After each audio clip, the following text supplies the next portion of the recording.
आज का पहला प्रश्न है, निम्नलिखित में से किस एक अधिनियम द्वारा कानून बनाने की प्रक्रिया में पहली बार भारतीय प्रतिनिधियों को शामिल करने की शुरुआत हुई? 1784 का पिट्स इंडिया एक्ट, 1833 का चार्टर अधिनियम, 1861 का भारत परिषद अधिनियम, 1858 का भारत शासन अधिनियम।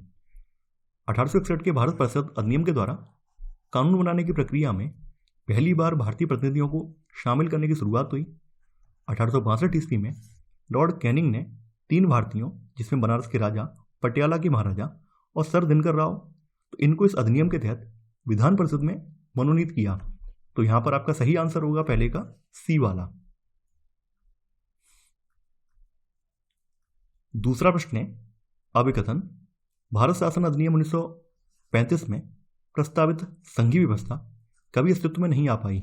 कारण, देसी रियासतों ने इसमें शामिल होने से इनकार कर दिया।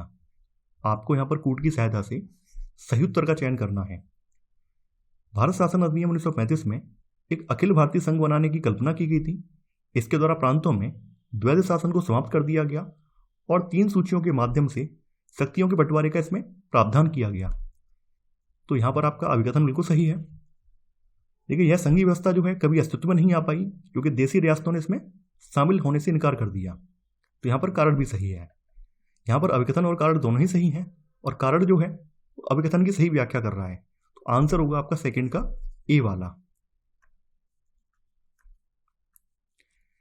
तीसरा प्रश्न है, सूची 1 में संविधान सभा की समितियां दी हुई हैं और सूची 2 में उनके अध्यक्ष हैं। संघ शक्ति समिति, इसके अध्यक्ष जवाहरलाल नेहरू थे। प्रक्रिया नियम सहमति, इसके अध्यक्ष डॉक्टर राजेंद्र प्रसाद थे। कार्य संचालन समिति, इसके अध्यक्ष के एम मुंशी थे। प्रांतीय संविधान समिति, इसके अध्यक्ष सरदार पटेल थे। तो यहां पर आपका सही आंसर होगा तीसरे का ए वाला।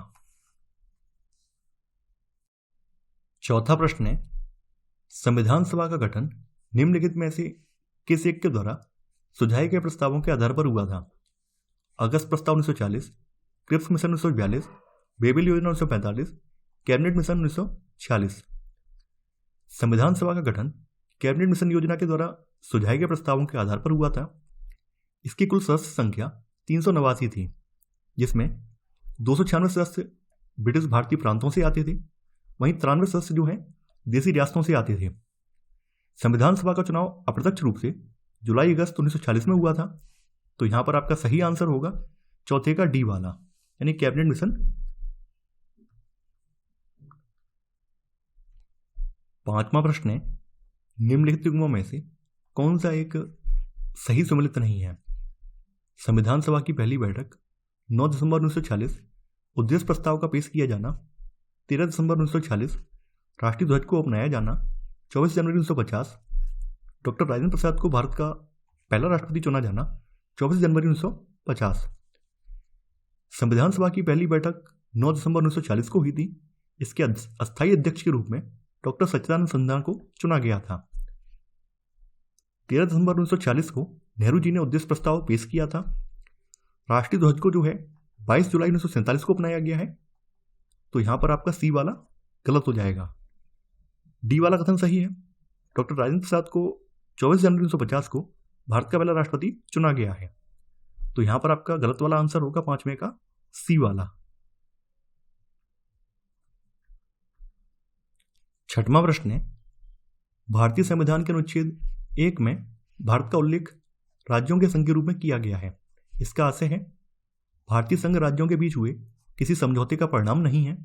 किसी राज्य को संघ से अलग होने का अधिकार नहीं है। ए और बी दोनों या इनमें से कोई नहीं। भारत का संविधान संघीय सरकार की स्थापना करता है और संविधान के अनुच्छेद 1 में भारत का उल्लेख राज्यों के संघ के रूप में किया गया है। इसका आशय है, भारतीय संघ राज्यों के बीच हुए किसी समझौते का परिणाम नहीं है और किसी राज्य को संघ से अलग होने का अधिकार भी नहीं है। तो यहां पर आपका सही आंसर होगा छठवें का सी वाला। सातवां प्रश्न है, भारतीय संविधान के अनुच्छेद 371 खा में निम्न राज्यों में से किसके लिए विशेष उपबंध किया गया है? महाराष्ट्र, गुजरात, असम, नागालैंड, मणिपुर। संविधान के अनुच्छेद 371 खा में असम राज्य के लिए विशेष उपबंध किया गया है। तो यहां पर आपका सही आंसर होगा सातवें का बी वाला। ठीक है, आर्टिकल 371 को कैसे याद करना है उसके ऊपर मैं एक शॉर्ट वीडियो बनाऊंगा, उससे आपको ये पूरा कॉन्सेप्ट क्लियर हो जाएगा और आप आर्टिकल 371 में जितने भी राज्य दिए हुए हैं उनको भूल नहीं पाएंगे, हमेशा याद हो जाएंगे आपको। 9वां प्रश्न है, सूची 1 को सूची 2 से सम्मिलित करें तथा नीचे दिए गए कूट की सहायता से सही उत्तर चुनिए। सूची 1 में विशेषता दी हुई है और सूची 2 में उसके स्रोत दिए हुए हैं। उपराष्ट्रपति का पद, देखिए उपराष्ट्रपति के पद का प्रावधान जो है अमेरिका के संविधान से लिया गया है, इसका हो जाएगा सेकंड वाला। राष्ट्रपति के निर्वाचन की पद्धति, राष्ट्रपति की निर्वाचन की पद्धति जो है आयरलैंड के संविधान से ली है, तो इसका हो जाएगा पहला। समवर्ती सूची, समवर्ती सूची जो है ऑस्ट्रेलिया के संविधान से ली गई है, तो इसका हो जाएगा चौथा। विधि द्वारा स्थापित प्रक्रिया, ये जापान के संविधान से ली गई है, तो ये हो जाएगा तीसरा। तो यहां पर आपका सही युग्म बनेगा 2 1 4 3, यानी आंसर होगा यहां पर सी वाला। 10वां प्रश्न है, भारतीय संविधान की नींव मौलिक अधिकारों और नीति ऐसे तत्वों के संतुलन पर आधारित है। सर्वोच्च न्यायालय ने उपरोक्त कथन किस वाद में कहा था? गोलकनाथ बनाम पंजाब राज्यवाद, मिनर्वा मिल्स वाद, शंकरी प्रसाद बनाम भारत संघवाद, या इनमें से कोई नहीं। भारतीय संविधान के भाग 3 में मौलिक अधिकारों का वर्णन है, वहीं भाग 4 में जो है डीपीएसपी तत्वों का वर्णन किया गया है। मौलिक अधिकार राजनीतिक लोकतंत्र की स्थापना को प्रोत्साहन देते हैं, वहीं डीपीएसपी तत्व सामाजिक और आर्थिक लोकतंत्र को बढ़ावा देते हैं। मिनर्वा मिल्स वाद 1980 में आया है और इस वाद में सर्वोच्च न्यायालय ने कहा था कि भारतीय संविधान की नींव मौलिक अधिकारों और नीति ऐसे तत्वों के संतुलन पर आधारित है, तो यहां पर आपका सही आंसर होगा 10वें का बी वाला। 11वां प्रश्न है, निम्नलिखित में से किस वर्ष मतदान करने की उम्र को 21 वर्ष से घटाकर 18 कर दिया गया था? 1987 में, 1990 में, 1989 में, 1961 में। देखिए भारतीय संविधान में सार्वभौमिक वयस्क मताधिकार को अपनाया गया है। मूल रूप से जब संविधान बना था तो उस समय वोट डालने की उम्र 21 साल थी। 61 में संविधान संशोधन अधिनियम 1988 के जरिए 1989 में मतदान की उम्र को 21 से घटाकर 18 कर दिया गया, तो यहां पर आपका सही आंसर होगा 11 का सी वाला, 1989 में। 12वां प्रश्न है, निम्न में से कौन सा अनुच्छेद गांधीवादी विचारधारा से संबंधित नहीं है? अनुच्छेद 40, अनुच्छेद 43B, अनुच्छेद 46, अनुच्छेद 51। देखिए अनुच्छेद 40 में जो है ग्राम पंचायतों के गठन की बात की गई है। अनुच्छेद 43B जो है कोऑपरेटिव सोसाइटी यानी सहकारी समितियों से संबंधित है। अनुच्छेद 40 जो है इसमें SC/ST वर्गों के कमजोर लोगों को शैक्षणिक और आर्थिक हितों को प्रोत्साहन और सामाजिक अन्याय से इनके शोषण को रोकने की बात की गई है। अनुच्छेद 51 जो है अंतर्राष्ट्रीय संबंध यानी इंटरनेशनल रिलेशन से संबंधित है। तो अनुच्छेद 40, 43B और 46 ये तीनों अनुच्छेद तो गांधीवादी विचारधारा से संबंधित हैं, वहीं अनुच्छेद 51 जो है ये इससे संबंधित नहीं है, तो यहां पर आपका सही आंसर होगा 12 का डी वाला। 13वां प्रश्न है, निम्नलिखित में से किसी एक संवैधानिक विशेषज्ञ ने प्रस्तावना को संविधान का परिचय पत्र कहा है? KM Munshi, NA Palkhivala, sir Alladi Krishnaswami Iyer, Pandit Thakurdas Bhargava. संवैधानिक विशेषज्ञ NA पालकीवाला ने प्रस्तावना को संविधान का परिचय पत्र कहा है, तो यहां पर आपका सही आंसर होगा 13 का बी वाला। 14वां प्रश्न है, अभिकथन भारत को विभक्त राज्यों का अविभाज्य संघ कहा गया है। कारण संघीय सरकार नए राज्यों का निर्माण या उनकी सीमाओं में परिवर्तन संबंधित राज्यों की अनुमति के बिना नहीं कर सकती है। आपको यहां पर कूट की सहायता से सही उत्तर का चयन करना है। देखिए संविधान के आर्टिकल 3 में संसद को यह अधिकार है कि वह नए राज्य बनाने, उसमें परिवर्तन करने, नाम बदलने या सीमा में परिवर्तन के संबंध में बिना राज्यों की अनुमति के कदम उठा सकती है, तो यहां पर आपका कारण गलत हो जाएगा। इस आधार पर हम लोग कह सकते हैं कि भारत को विभक्त राज्यों का अविभाज्य संघ कहा गया है। यानी कहने का मतलब ये है कि यहाँ पर संघ की भूमिका ज़्यादा है और राज्यों की भूमिका कम है, यानी कि संघ जो है राज्यों पर हावी रहता है। तो यहाँ पर आपका अभिकथन सही है लेकिन कारण गलत है, तो आंसर है आपका यहाँ पर सी वाला। ए सही है लेकिन आर गलत है। 15वां प्रश्न है, निम्नलिखित कथनों में से कौन सा या कौन से असत्य हैं? मूल अधिकार असीमित नहीं है, मूल अधिकारों में कोई परिवर्तन नहीं किया जा सकता। संविधान के भाग 3 में मौलिक अधिकारों का वर्णन किया गया है। आर्टिकल 12 से लेकर 32 तक संविधान में मौलिक अधिकार का विवरण दिया गया है। मौलिक अधिकारों को संविधान के द्वारा गारंटी और सुरक्षा प्राप्त है। हालांकि ये असीमित नहीं है। असीमित का मतलब क्या है? इन पर भी युक्त प्रतिबंध लगाए जा सकते हैं। तो यहां पर आपका ए वाला कथन बिल्कुल सही है। मूल अधिकारों में कोई परिवर्तन नहीं किया जा सकता, ये गलत है। संसद इसमें विशेष बहुमत के जरिए परिवर्तन कर सकती है। तो यहां पर आपका सेकंड वाला गलत हो जाएगा। यहां पर आपसे पूछा गया कौन सा असत्य है, तो 15 का बी वाला असत्य है, तो आंसर होगा केवल 2।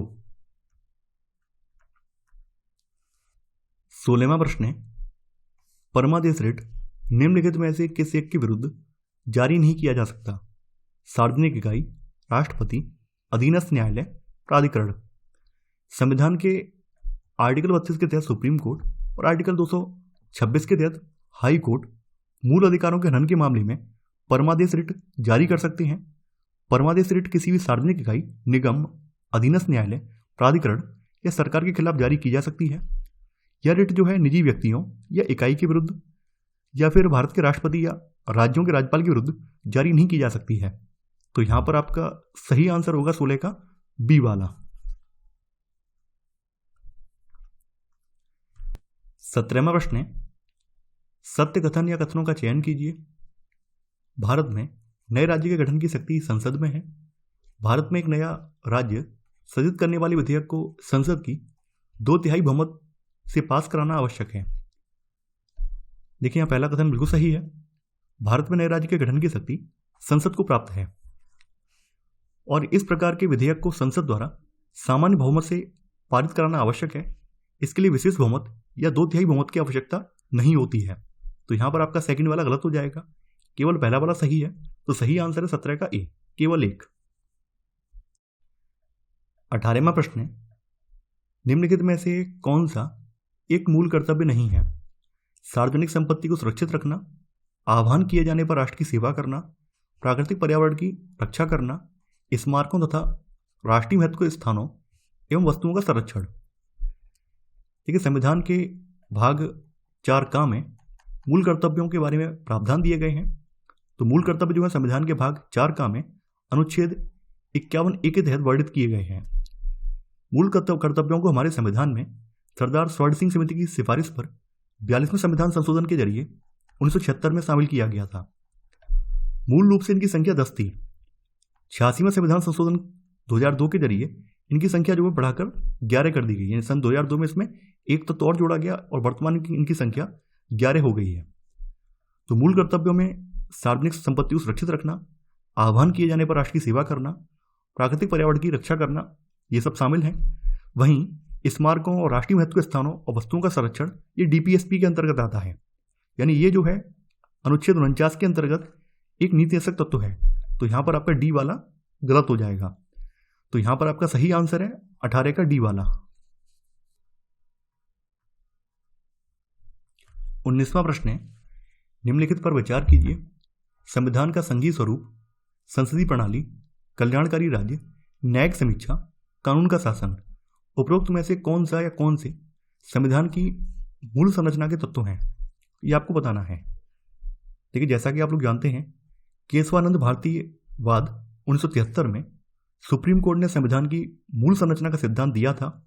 इसके अनुसार सरकार वैसे मौलिक अधिकारों को वापस नहीं ले सकती है जो संविधान की मूल संरचना से जुड़े हैं। तो संविधान का संघीय स्वरूप, संसदीय प्रणाली, कल्याणकारी राज्य, न्यायिक समीक्षा, कानून का शासन, ये सभी संविधान की मूल संरचना के पार्ट हैं। तो इनको कभी भी संसद जो है वापस नहीं ले सकती है। तो यहां पर आपका सही आंसर होगा 19 का ए। 20वां प्रश्न है, भारतीय संविधान की उद्देशिका में समाजवादी शब्द जोड़ा गया 41वें संविधान संशोधन द्वारा, 42वें संविधान संशोधन द्वारा, 43वें संविधान संशोधन द्वारा, 44वें संविधान संशोधन द्वारा।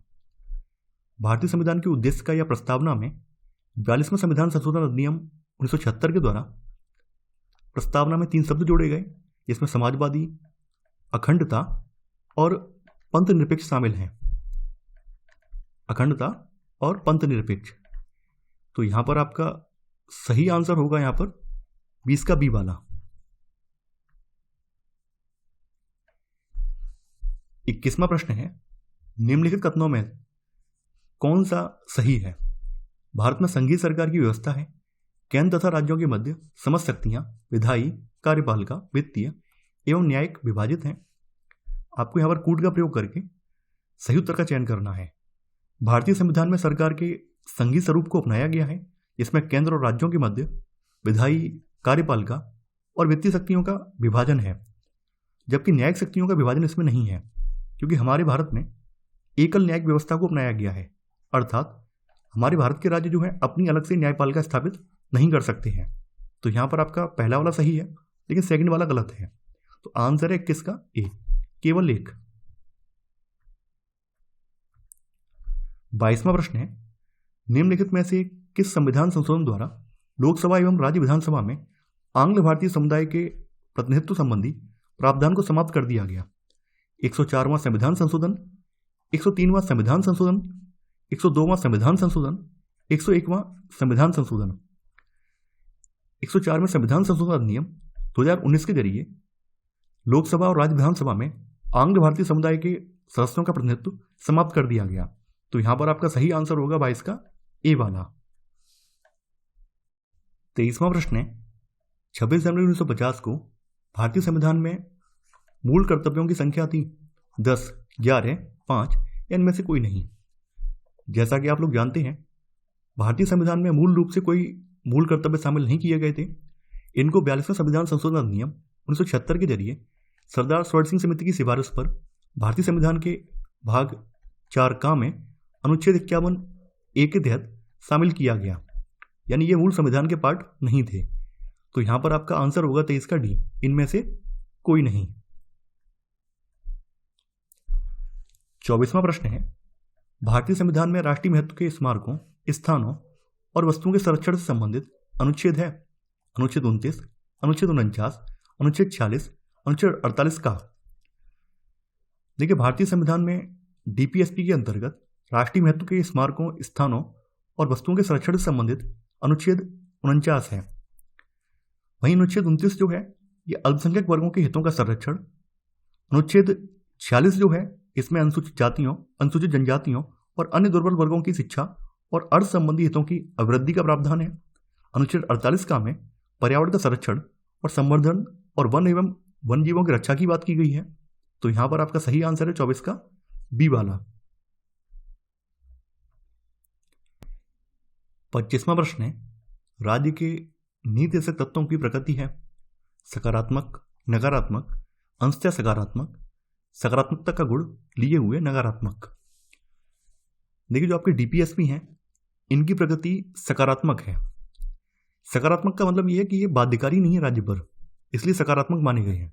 जबकि आपके जो फंडामेंटल राइट हैं ये नकारात्मक माने गए हैं, क्योंकि मौलिक अधिकारों के हनन होने पर आप लोग सुप्रीम कोर्ट और हाई कोर्ट में जा सकते हैं, यानी ये राज्य पर बाध्यकारी हैं। तो बाध्यकारी होने का मतलब ये नकारात्मक है। और वहीं डीपीएसपी के हनन पर आप सुप्रीम कोर्ट या हाई कोर्ट की शरण में नहीं जा सकते हैं, इसलिए इनको सकारात्मक माना गया है। आपके संविधान में अनुच्छेद 36 से लेकर 51 तक डीपीएसपी वर्णित हैं। डीपीएसपी को जो है आयरलैंड के संविधान से लिया गया है। तो यहां पर आपका सही आंसर होगा 25 का ए वाला। 26वां प्रश्न है, भारतीय संविधान में प्राकृतिक न्याय की अवधारणा निम्नलिखित में से किस एक अनुच्छेद में निहित है? अनुच्छेद 14, अनुच्छेद 15, अनुच्छेद 16, अनुच्छेद 19। देखिए, भारतीय संविधान में अनुच्छेद 14 में प्राकृतिक न्याय का सिद्धांत समाहित है। संविधान का यह अनुच्छेद यह उपबंध करता है कि भारत के राज्य क्षेत्र में किसी भी व्यक्ति को विधि के समक्ष समता या विधियों के समान संरक्षण से वंचित नहीं करेगा। यह अधिकार नागरिकों और गैर नागरिकों यानी विदेशियों दोनों को प्रदान किया गया है। तो यहां पर आपका सही आंसर है 26 का ए वाला। 27वां प्रश्न है, निम्नलिखित में से कौन सा एक भारतीय संविधान के बुनियादी ढांचे का अंग नहीं है? संसदनात्मक सरकार, विधि का शासन, मौलिक अधिकार, पंथ निरपेक्षता। केशवानंद भारतीवाद 1973 में सुप्रीम कोर्ट ने संविधान के बुनियादी ढांचे का सिद्धांत प्रतिपादित किया। और यहाँ पर ये चारों जो ऑप्शन लिखे हुए हैं, ये चारों ही ऑप्शन संविधान के बुनियादी ढांचे के अंतर्गत आते हैं। यानी ये प्रश्न ही गलत है। अगर आपको इस प्रश्न की प्रतिपुष्टि करनी है, कन्फर्म करना है, तो आप लोग लक्ष्मीकांत की किताब का जो चैप्टर नंबर 11 है बेसिक स्ट्रक्चर वाला, उसको पढ़ लीजिए। और उसमें दिया हुआ है पूरा ये कौन कौन सी चीज़ें संविधान के बुनियादी ढांचे का अंग है, पूरा दिया हुआ है। अगर आप उसको पढ़ लेंगे तो चीज़ क्लियर हो जाएंगी। तो ये प्रश्न पूरा गलत है, क्योंकि यहाँ पर गलत ऑप्शन ही नहीं है। 28वां प्रश्न है, भारतीय एवं अमेरिकी संघवाद में निम्नलिखित में से किस एक बिंदु पर समानता पाई जाती है? अवशिष्ट शक्तियों का केंद्र के पास होना, अवशिष्ट शक्तियों का राज्यों के पास होना, केंद्र एवं राज्यों के विवाद सीधे सर्वोच्च न्यायालय द्वारा देखना, या इनमें से कोई नहीं। भारतीय और अमेरिकी संघवाद में सर्वोच्च न्यायालय राज्यों और केंद्र के मध्य विवाद में पंचाट के रूप में कार्य करता है। तो भारत में अवशिष्ट शक्तियां संघ में निहित हैं, जबकि अमेरिका में यह राज्यों में निहित हैं। तो यहां पर आपका सही आंसर होगा 28 का सी। 29वां प्रश्न है, भारतीय संविधान की प्रस्तावना में वर्णित न्याय शब्द निम्नलिखित में से किस एक के लिए लागू नहीं होता है? सामाजिक न्याय के लिए, राजनीतिक न्याय के लिए, आर्थिक न्याय के लिए, पद तथा अवसर की समानता के लिए। भारतीय संविधान की प्रस्तावना में प्रयुक्त न्याय शब्द सामाजिक, आर्थिक और राजनीतिक न्याय के लिए लागू होता है, जबकि यह पद और अवसर की समानता के लिए लागू नहीं होता है। तो यहां पर आपका सही आंसर है 29 का डी वाला। 30वां प्रश्न है, निम्न कथनों पर विचार करें। संविधान संशोधन विधेयक का प्रारंभ केवल लोकसभा में प्रस्ताव पारित करके किया जा सकता है। संशोधन के संबंध में दोनों सदनों में असहमति होने पर संयुक्त बैठक का प्रावधान है। देखिए यहां पर आपका पहला वाला कथन गलत है। संविधान संशोधन विधेयक का प्रारंभ लोकसभा या राज्यसभा दोनों में से किसी भी सदन में हो सकता है। संविधान संशोधन विधेयक दोनों सदनों में अलग अलग बहुमत से पारित होना चाहिए। संविधान संशोधन विधेयक के बारे में ज्वाइंट सेशन का प्रावधान नहीं है। तो यहां पर आपका सेकंड वाला कथन ये भी गलत है। तो यहां पर आपका 1 और 2 दोनों ही गलत है। तो आंसर है 30 का डी। 31वां प्रश्न है, निम्नलिखित में से कौन सा राज्य के नीतिगत तत्वों में निहित है? लोक नियोजन के विषयों में अवसर की समानता, प्राण एवं देह स्वतंत्रता का संरक्षण, धार्मिक कार्यों के प्रबंध की स्वतंत्रता, पुरुष और स्त्री दोनों को समान कार्य के लिए समान वेतन संबंधी प्रावधान। लोक नियोजन के विषयों में अवसर की समानता यह संविधान के अनुच्छेद 16 में वर्णित प्रावधान है, जो कि एक मौलिक अधिकार है। प्राण एवं देह स्वतंत्रता का संरक्षण इस संविधान के आर्टिकल 21 में वर्णित है और यह भी एक मौलिक अधिकार है। धार्मिक कार्यों के प्रबंध की स्वतंत्रता यह आर्टिकल 26 में वर्णित है और यह भी एक मौलिक अधिकार है। वहीं पुरुष और स्त्री दोनों को समान कार्य के लिए समान वेतन देने संबंधी प्रावधान जो है ये अनुच्छेद 39 डी में वर्णित है और ये जो प्रावधान है ये डीपीएसपी के अंतर्गत आता है। तो यहां पर आपका सही आंसर होगा 31 का डी वाला।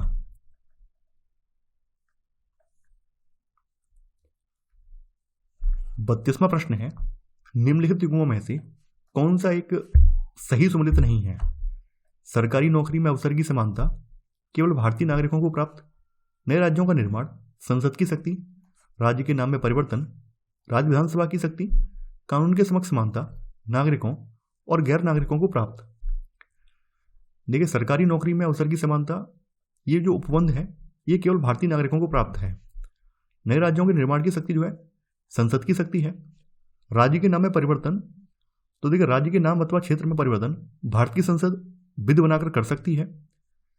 तो यहां पर इसके लिए राज्य विधानसभा की शक्ति की आवश्यकता नहीं है। कानून के समक्ष समानता नागरिकों और गैर नागरिकों दोनों को प्राप्त है। तो यहां पर आपका सही आंसर है 32 का सी वाला। इसमें राज्य विधानसभा का प्रावधान नहीं है बल्कि संसद की यह शक्ति है।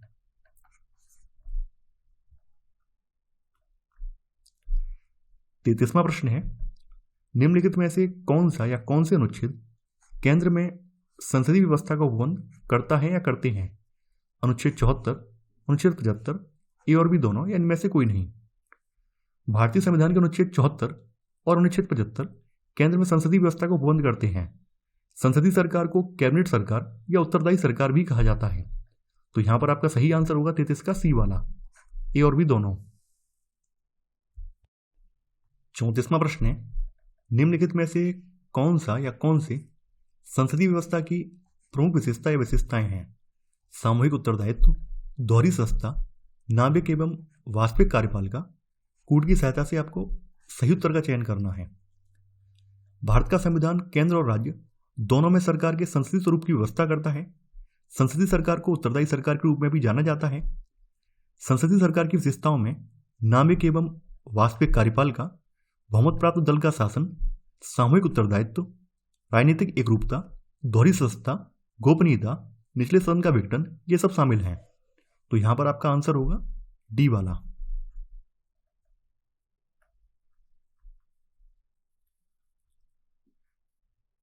35वां प्रश्न है, निम्नलिखित युग्मों में से कौन सा एक सही सुमेलित नहीं है?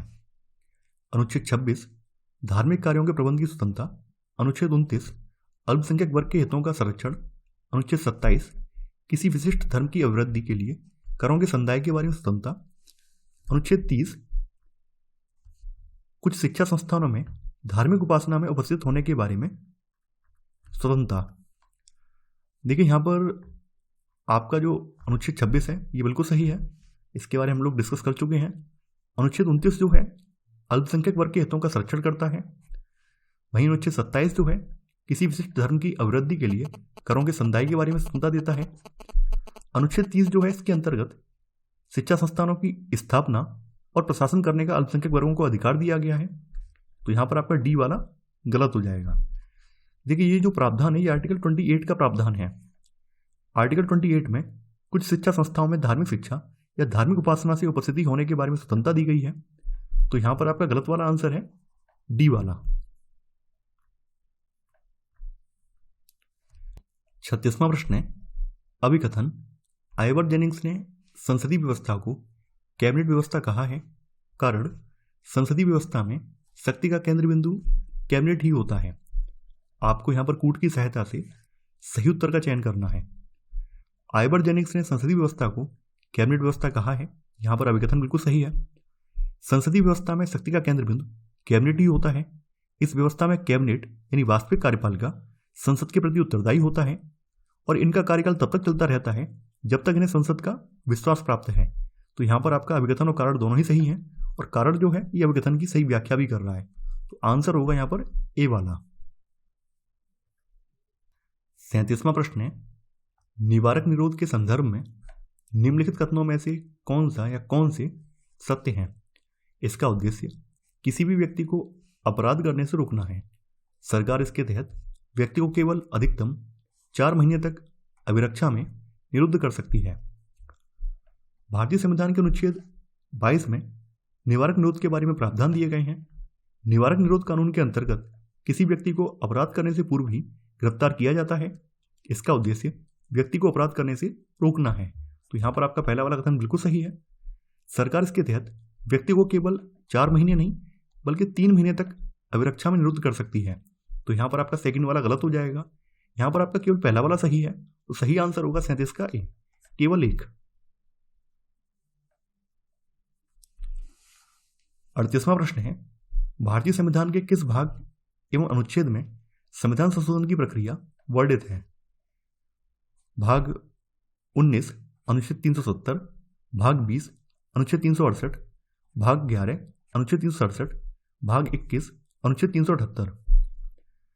देखिए संविधान संशोधन की प्रक्रिया जो है संविधान के भाग 20 में अनुच्छेद 368 के तहत वर्णित है। तो यहां सही आंसर है 38 का बी वाला।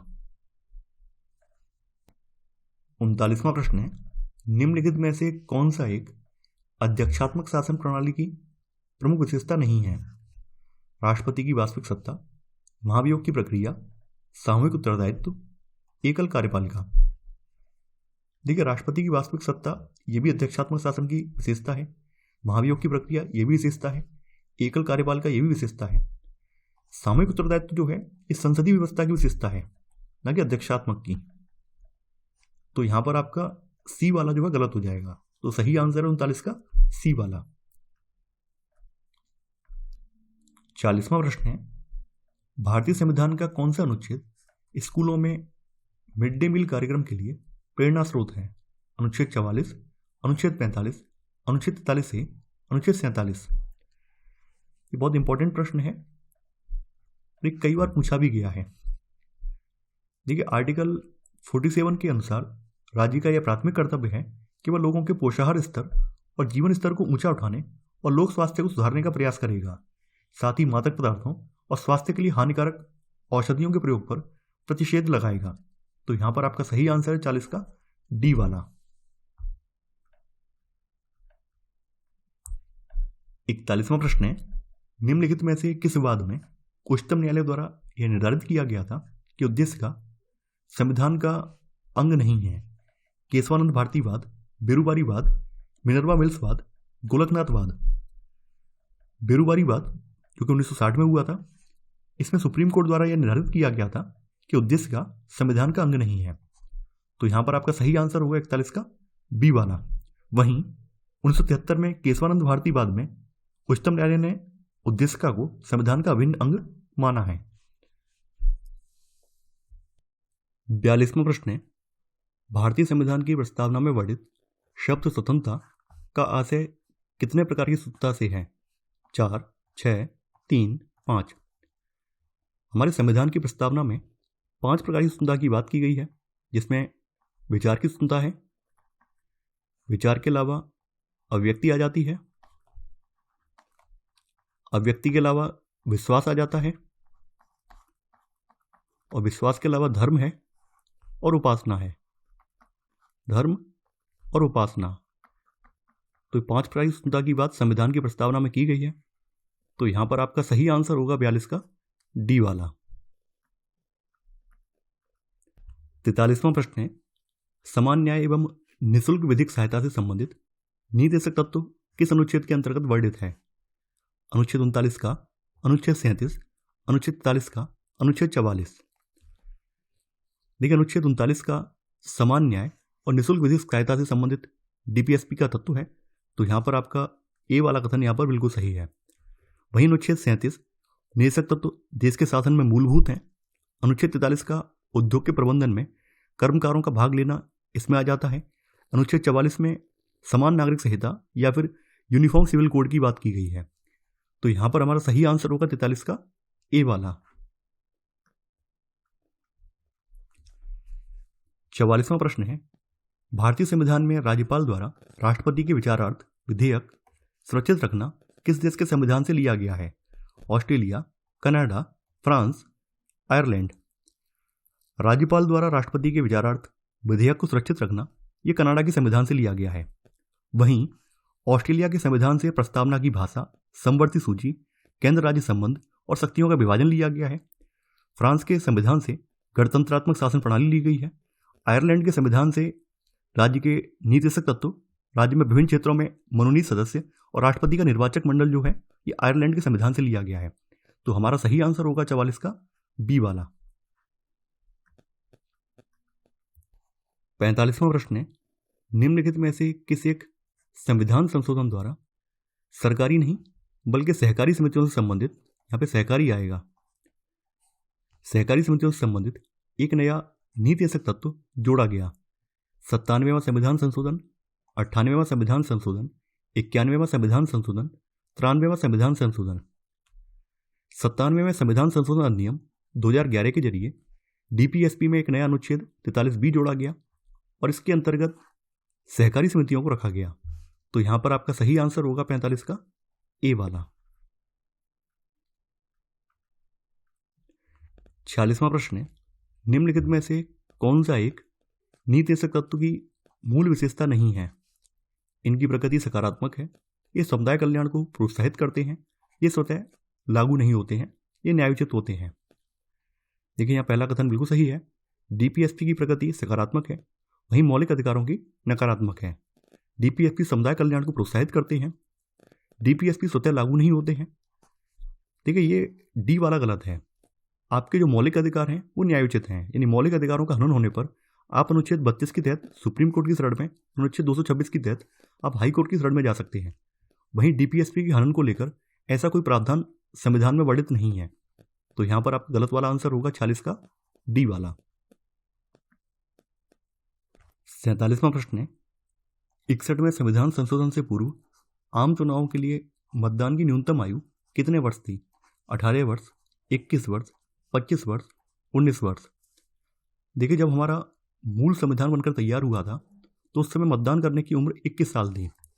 वहीं 61वें संविधान संशोधन अधिनियम 1988 के जरिए मतदान की उम्र को 21 से घटाकर 18 कर दिया गया। तो यहाँ पर आपका सही आंसर होगा 47 का बी वाला, यानी 21 वर्ष थी।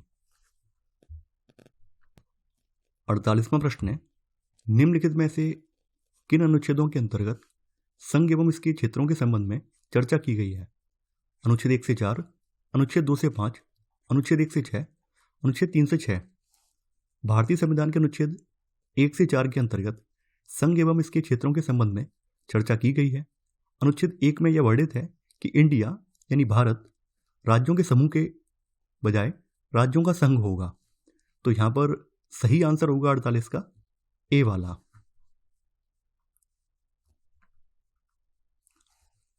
49वां प्रश्न है, भारतीय संविधान के अनुच्छेद 3 के अंतर्गत निम्नलिखित में से कौन सा या कौन से अधिकार भारतीय संसद को प्राप्त हैं?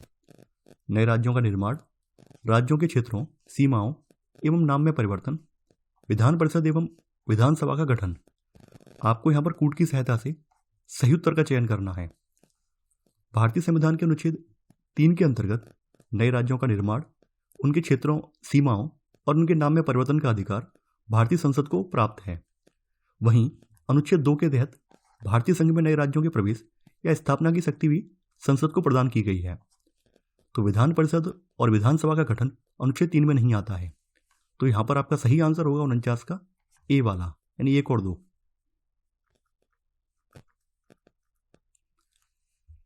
50वां प्रश्न है, भारतीय संघ को परम संघ यानी पैरामाउंट फेडरेशन किसने कहा था? एस.सी. बनर्जी, के संथानम, जेनिंग्स, डी.डी. बसु। भारतीय संघ को परम संघ जो है के संथानम ने कहा था। तो सही आंसर होगा 50 का बी वाला। 51वां प्रश्न है, निम्नलिखित भारतीय राज्यों का उनके निर्माण के अनुसार सही कालानुक्रम बनाएं।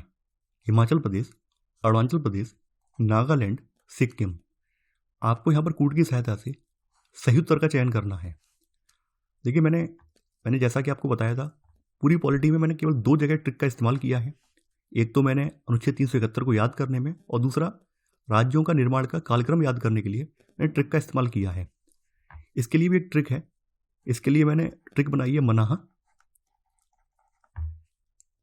हिमत्री में,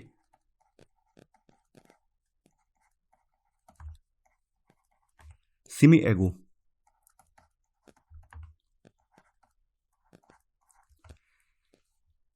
मना का मतलब है महाराष्ट्र बना है, ना का मतलब नागालैंड बना है, एच से हरियाणा बना है, एच आई से हिमाचल, एम ए से मणिपुर, त्रिप से त्रिपुरा, मे से मेघालय, सी से सिक्किम, मी से मिजोरम, ए से अरुणाचल प्रदेश और गो से गोवा। ठीक है, तो यहाँ पर आपका सही क्रम आप देख लीजिए। पहले आपका नागालैंड आएगा। नागालैंड की स्थापना जो हुई है 1963 में हुई है। इसके बाद नागालैंड के बाद आपका आएगा यहाँ पर फिर कौन सा है, फिर आपका हिमाचल पड़ेगा। नागालैंड के बाद हिमाचल की स्थापना हुई है 1971 में, 71 में। इसके बाद आपका सिक्किम आएगा, सिम यहाँ पड़ रहा है सिक्किम। सिक्किम की स्थापना हुई है 1975 में। उसके बाद आपका अरुणाचल आएगा। अरुणाचल की स्थापना हुई है 1987 में। तो यहाँ पर आपका सही क्रम होगा 3, 1, 4, 2। तो आंसर है 51 का ए वाला। 52वां प्रश्न है, भारतीय नागरिकता प्राप्त की जा सकती है किसी भूभाग के भारत में सम्मिलन से, रक्त संबंध या वंशक्रम द्वारा, देशीकरण द्वारा, उपरोक्त सभी द्वारा। भारतीय नागरिकता अधिनियम 1955 द्वारा भारतीय नागरिकता प्राप्त करने के 5 तरीके बताए गए हैं, जिसमें जन्म से, वंश के आधार पर, पंजीकरण द्वारा, प्राकृतिक रूप से और क्षेत्र समाविष्टि के द्वारा इन 5 तरीकों के द्वारा नागरिकता प्राप्त की जा सकती है। तो यहाँ पर 5 में से 3 तरीके लिखे हुए हैं। तो यहाँ पर आपका सही आंसर होगा 52 का डी, उपरोक्त सभी के द्वारा। 53वां प्रश्न है, संविधान निर्माण के समय विभिन्न समितियों एवं उनके प्रमुखों का कौन सा युग्म सही नहीं है? समिति, उनके प्रमुख, कार्य संचालन समिति, के.एम. मुंशी, सदन समिति, राजेंद्र प्रसाद, मूल अधिकार उप समिति, जे.बी. कृपलानी, अल्पसंख्यक मामलों की उपसमिति एस.सी. मुखर्जी। कार्य संचालन समिति के प्रमुख के.एम. मुंशी थे।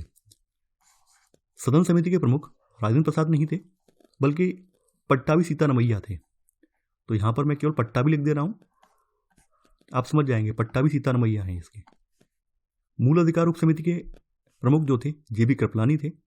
अल्पसंख्यक मामलों के उप समिति के प्रमुख एस.सी. मुखर्जी थे। तो यहाँ पर आपका गलत वाला आंसर होगा 53 का बी वाला।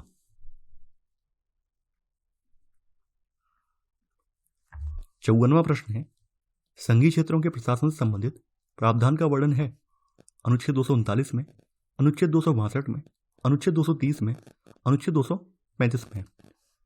संघीय क्षेत्रों के प्रशासन से संबंधित प्रावधान का वर्णन अनुच्छेद 239 में दिया गया है। तो यहां पर आपका सही आंसर होगा 54 का ए वाला। 55वां प्रश्न है, निम्नलिखित युग्मों में से कौन सा एक सही सुमेलित है? सरकार के प्रारूप, आवश्यक विशेषताएं, कैबिनेट शासन, सामूहिक उत्तरदायित्व, अध्यक्षात्मक शासन, शक्तियों का पृथक्करण, एकात्मक शासन, शक्तियों का संकलन। कैबिनेट शासन का जो मुख्य विशेषता है वो ये है कि सामूहिक उत्तरदायित्व होता है। अध्यक्षात्मक शासन में शक्तियों का पृथक्करण होता है, वहीं एकात्मक शासन में शक्तियों का संकलन होता है, यानी किसी एक व्यक्ति के हाथ में ही सारी शक्तियां होती हैं। तो यहाँ पर आपके तीनों ही सरकार के प्रारूप की तीनों ही विशेषताएं सही हैं। तो सही आंसर है 55 का डी वाला, 1, 2 और 3।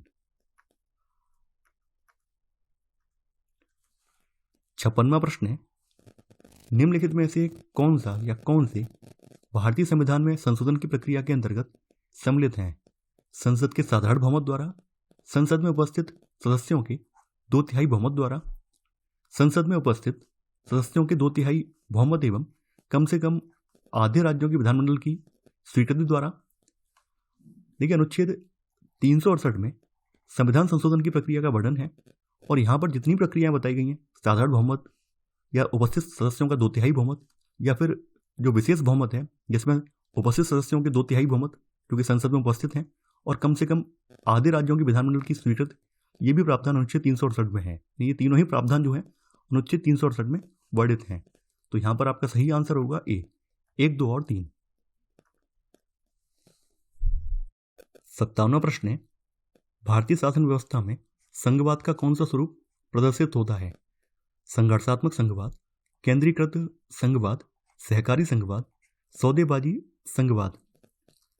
भारतीय शासन व्यवस्था में सहकारी संघवाद प्रदर्शित होता है जब संघीय एवं क्षेत्रीय सरकारें एक दूसरे के परिपूरक के रूप में कार्य करती हैं, तो उसे सहकारी संघवाद कहा जाता है। सही आंसर होगा 57 का सी वाला। 58वां प्रश्न है, आपातकाल की घोषणा होने पर अनुच्छेद 358 के आधार पर कौन सा एक मूल अधिकार स्वतः ही निलंबित हो जाता है? अनुच्छेद 14, अनुच्छेद 16, अनुच्छेद 19, अनुच्छेद 21। अनुच्छेद 358 के आधार पर आपात की उद्घोषणा पर अनुच्छेद 19 द्वारा प्रदत्त मूल अधिकार स्वतः ही निलंबित हो जाते हैं। तो यहां पर आपका सही आंसर होगा 58 का सी वाला। 59वां प्रश्न है, निम्नलिखित कथनों पर विचार कीजिए। भारतीय संविधान का भाग 4 भारत को कल्याणकारी राज्य घोषित करता है। संविधान के अनुच्छेद 37 में यह वर्णित है कि निदेशक तत्व देश के शासन में मूलभूत हैं। यहां पर आपको असत्य कथन का चुनाव करना है। देखिए, भारतीय संविधान के भाग 4 में अनुच्छेद 36 से लेकर 51 तक डीपीएसपी तत्वों का उल्लेख है। संविधान निर्माताओं ने यह विचार आयरलैंड के संविधान से ग्रहण किया। तो यहां पर आपका पहला वाला कथन बिल्कुल सही है। भारतीय संविधान का भाग 4 भारत को कल्याणकारी राज्य घोषित करता है। संविधान के अनुच्छेद 37 में यह वर्णित है कि निदेशक तत्व देश के शासन में मूलभूत हैं। तो आपका सेकंड वाला भी सही है। यहां पर ना तो पहला गलत है और ना ही दूसरा, तो आंसर होगा यहां पर डी, यानी इनमें से कोई भी असत्य नहीं है।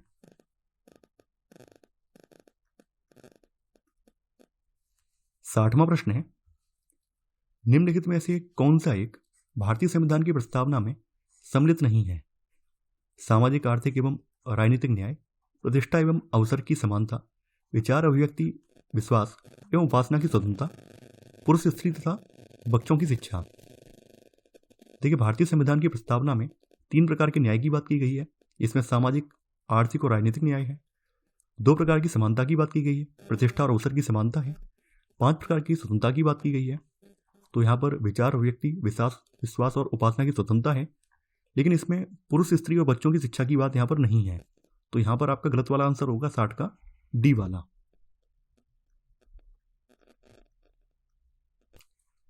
61वां प्रश्न है, निम्नलिखित में से किस संविधान संशोधन द्वारा 8वीं अनुसूची में 4 भाषाएं जोड़ी गई?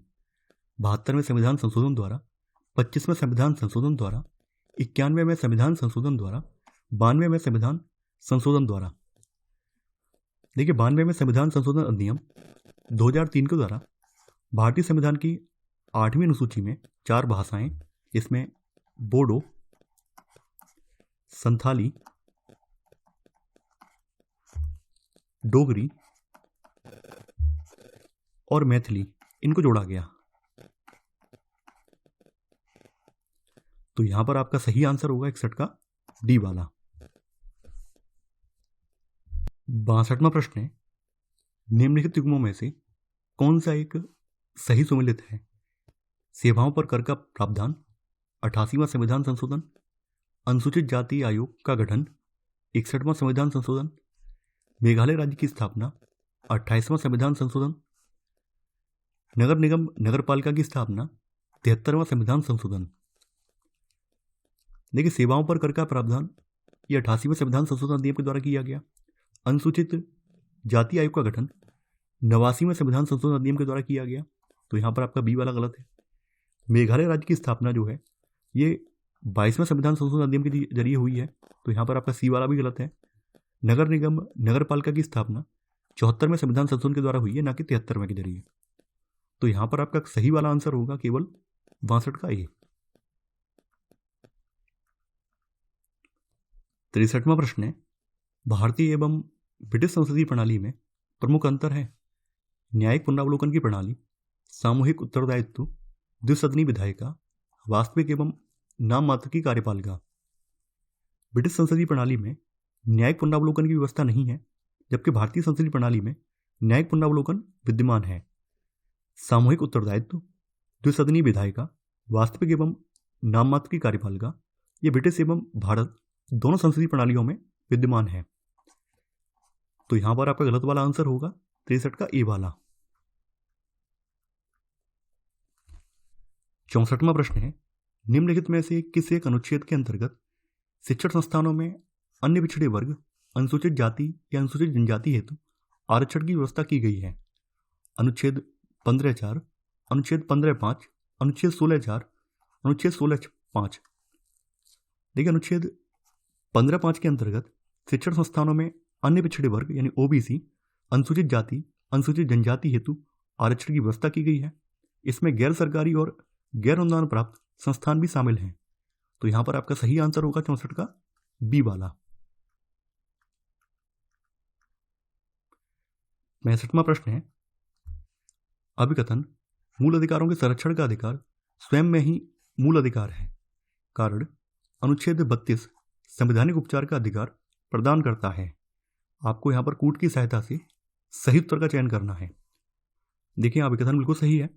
मूल अधिकारों के संरक्षण का अधिकार स्वयं में ही मूल अधिकार है। अनुच्छेद 32 संवैधानिक उपचार का अधिकार प्रदान करता है और यही व्यवस्था मूल अधिकारों को वास्तविक बनाती है। अनुच्छेद 32 संविधान का सबसे महत्वपूर्ण अनुच्छेद है। डॉक्टर अंबेडकर ने इसे संविधान की हृदय और आत्मा कहा है। तो यहाँ पर अभिकथन और कारण दोनों ही सही हैं और कारण जो है ये अभिकथन की सही व्याख्या भी कर रहा है। तो आंसर होगा यहाँ पर ए वाला। 66वां प्रश्न है, निम्नलिखित में से किस एक संविधान संशोधन द्वारा यह निर्धारित किया गया कि प्रधानमंत्री एवं उप प्रधानमंत्री सहित मंत्रिमंडल की संख्या लोकसभा के 15% सदस्यों से अधिक नहीं होगी?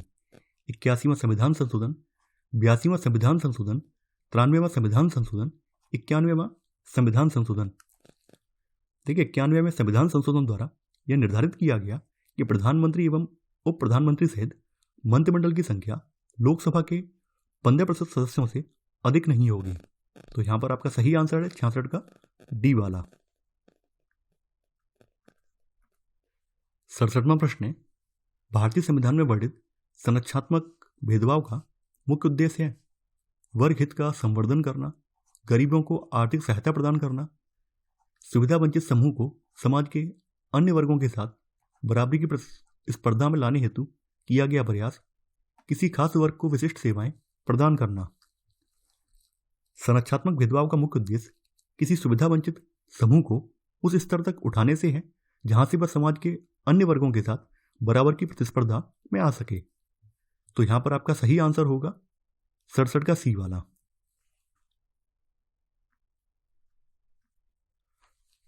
68वां प्रश्न है, विधि की सम्यक प्रक्रिया के सिद्धांत को मूल अधिकार के किस अनुच्छेद के अंतर्गत सम्मिलित किया गया है? अनुच्छेद 14, अनुच्छेद 16, अनुच्छेद 21, अनुच्छेद 22। अनुच्छेद 21 में विधि द्वारा स्थापित प्रक्रिया का उल्लेख है। यह उसी तरह है जैसे अमेरिका के संविधान में सम्यक विधि प्रक्रिया शब्दावली का प्रयोग किया गया है। तो यहां पर आपका सही आंसर है 68 का सी वाला। 69वां प्रश्न है, भारतीय संविधान के अनुच्छेद 19 में निम्नलिखित में से कौन सा एक अधिकार सम्मिलित नहीं है? भारत के राज्य क्षेत्र के किसी भाग में निवास एवं बस जाने का अधिकार, संगम या संघ बनाने का अधिकार, शांतिपूर्ण एवं निरायुध सम्मेलन का अधिकार, अल्पसंख्यक वर्गों को शिक्षा संस्थाओं की स्थापना एवं प्रशासन करने का अधिकार। देखिए, आपके जो आर्टिकल 19 में वाक एवं अभिव्यक्ति स्वतंत्रता से संबंधित प्रावधान वर्णित हैं, तो इसमें भारत के राज्य क्षेत्र के किसी भाग में निवास एवं बस जाने का अधिकार है, संगम या संघ बनाने का अधिकार है, शांतिपूर्ण एवं निरायुध सम्मेलन करने का अधिकार है, लेकिन इसमें अल्पसंख्यक वर्गों को शिक्षा संस्थाओं की स्थापना और प्रशासन करने का अधिकार नहीं है। तो यहां पर आपका सही आंसर होगा 69 का डी वाला। 70वां प्रश्न है, मूल कर्तव्य हैं केवल नागरिकों के लिए, केवल विदेशियों के लिए, नागरिकों एवं विदेशियों के लिए, या इनमें से कोई नहीं? देखिए, मूल कर्तव्य जो है केवल भारतीय नागरिकों के लिए है, न कि विदेशियों के लिए। तो यहां पर आपका सही आंसर होगा 70 का ए वाला। 71वां प्रश्न है, निम्न में से कौन सी समिति मूल कर्तव्यों से संबंधित नहीं है? स्वर्ण सिंह समिति 1976, वर्मा समिति 1999, अशोक चंद्रा समिति 2002, या इनमें से कोई नहीं? स्वर्ण सिंह समिति की अनुशंसा पर मूल कर्तव्य संविधान में शामिल किए गए थे। वर्मा समिति भी मूल कर्तव्यों से संबंधित है। अशोक चंद्रा समिति का संबंध मूल कर्तव्यों से नहीं है। तो यहां पर आपका गलत वाला आंसर होगा 71 का सी वाला। 72वां प्रश्न है, निम्नलिखित कथनों में से कौन सा या कौन से सत्य हैं? भारतीय संसद संप्रभु है, ब्रिटिश संसद संप्रभु नहीं है। भारतीय शासन प्रणाली ब्रिटेन के वेस्टमिंस्टर मॉडल पर आधारित है, लेकिन इन दोनों में कुछ मूलभूत अंतर है। ब्रिटिश संसद की तरह भारतीय संसद संप्रभु नहीं है। भारत का प्रधान निर्वाचित होता है, जबकि ब्रिटेन में उत्तराधिकारी की व्यवस्था है। तो इस आधार पर हम लोग कह सकते हैं कि भारतीय संसद संप्रभु नहीं है और ब्रिटेन की संसद संप्रभु है। तो यहां पर आपका एक और दो दोनों ही गलत हो जाएंगे। तो आंसर होगा 72 का डी वाला। ना तो एक सही है और ना ही दूसरा। 73वां प्रश्न है, कुछ राज्यों को संघ से अनुदान से संबंधित प्रावधान संविधान के किस अनुच्छेद में दिए गए हैं? अनुच्छेद 275, अनुच्छेद 265, अनुच्छेद 263, अनुच्छेद 280। कुछ राज्यों को संघ से अनुदान से संबंधित प्रावधान संविधान के अनुच्छेद 275 में दिए गए हैं। तो आपका सही आंसर है 73 का ए वाला। वहीं अनुच्छेद 265 विधि के प्राधिकार के बिना करों का अधिरोपण न किया जाना, इससे संबंधित है। अनुच्छेद 263 अंतर्राज्यीय परिषद के संबंध में उपबंध करता है। अनुच्छेद 280 इसमें वित्त आयोग के गठन की बात की गई है। 74वां प्रश्न है, निम्नलिखित कथनों में से कौन सा एक असत्य है? संविधान संशोधन विधेयक केवल लोकसभा में पुनः स्थापित किया जा सकता है। इसके लिए राष्ट्रपति की पूर्व स्वीकृति आवश्यक नहीं है। दोनों सदनों में असहमति होने पर संयुक्त बैठक का प्रावधान नहीं है। इस विधेयक पर राष्ट्रपति सहमत देने के लिए बाध्य है। संविधान के भाग 20 में अनुच्छेद 368 के तहत संसद को संविधान संशोधन की शक्ति प्राप्त है। संविधान के संशोधन का आरंभ संसद के किसी भी सदन में किया जा सकता है। तो यहां पर आपका ए वाला गलत हो जाएगा। इसके अलावा इसके लिए राष्ट्रपति की पूर्व स्वीकृति की आवश्यकता नहीं होती है। दोनों सदनों में असहमति होने पर यहां पर ज्वाइंट सिटिंग का प्रावधान भी इसमें नहीं है। इस विधेयक पर राष्ट्रपति सहमति देने के लिए बाध्य होता है। तो यहां पर आपका गलत वाला आंसर है 74 का ए वाला।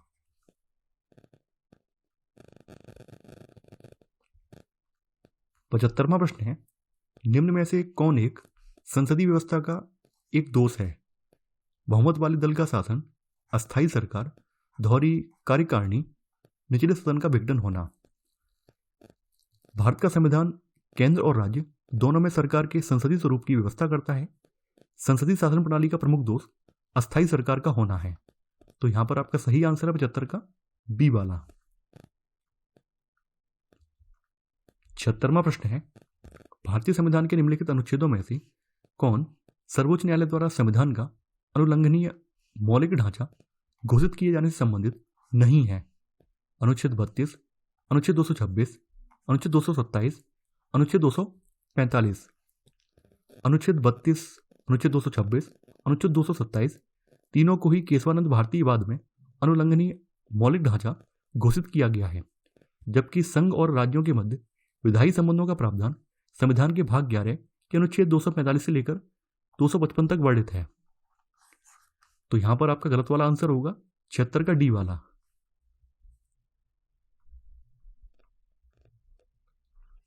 77वां प्रश्न है, भारत का संविधान अत्यधिक विस्तृत है, इसके विस्तृत होने के निम्नलिखित में से कौन सा या कौन से कारण हैं?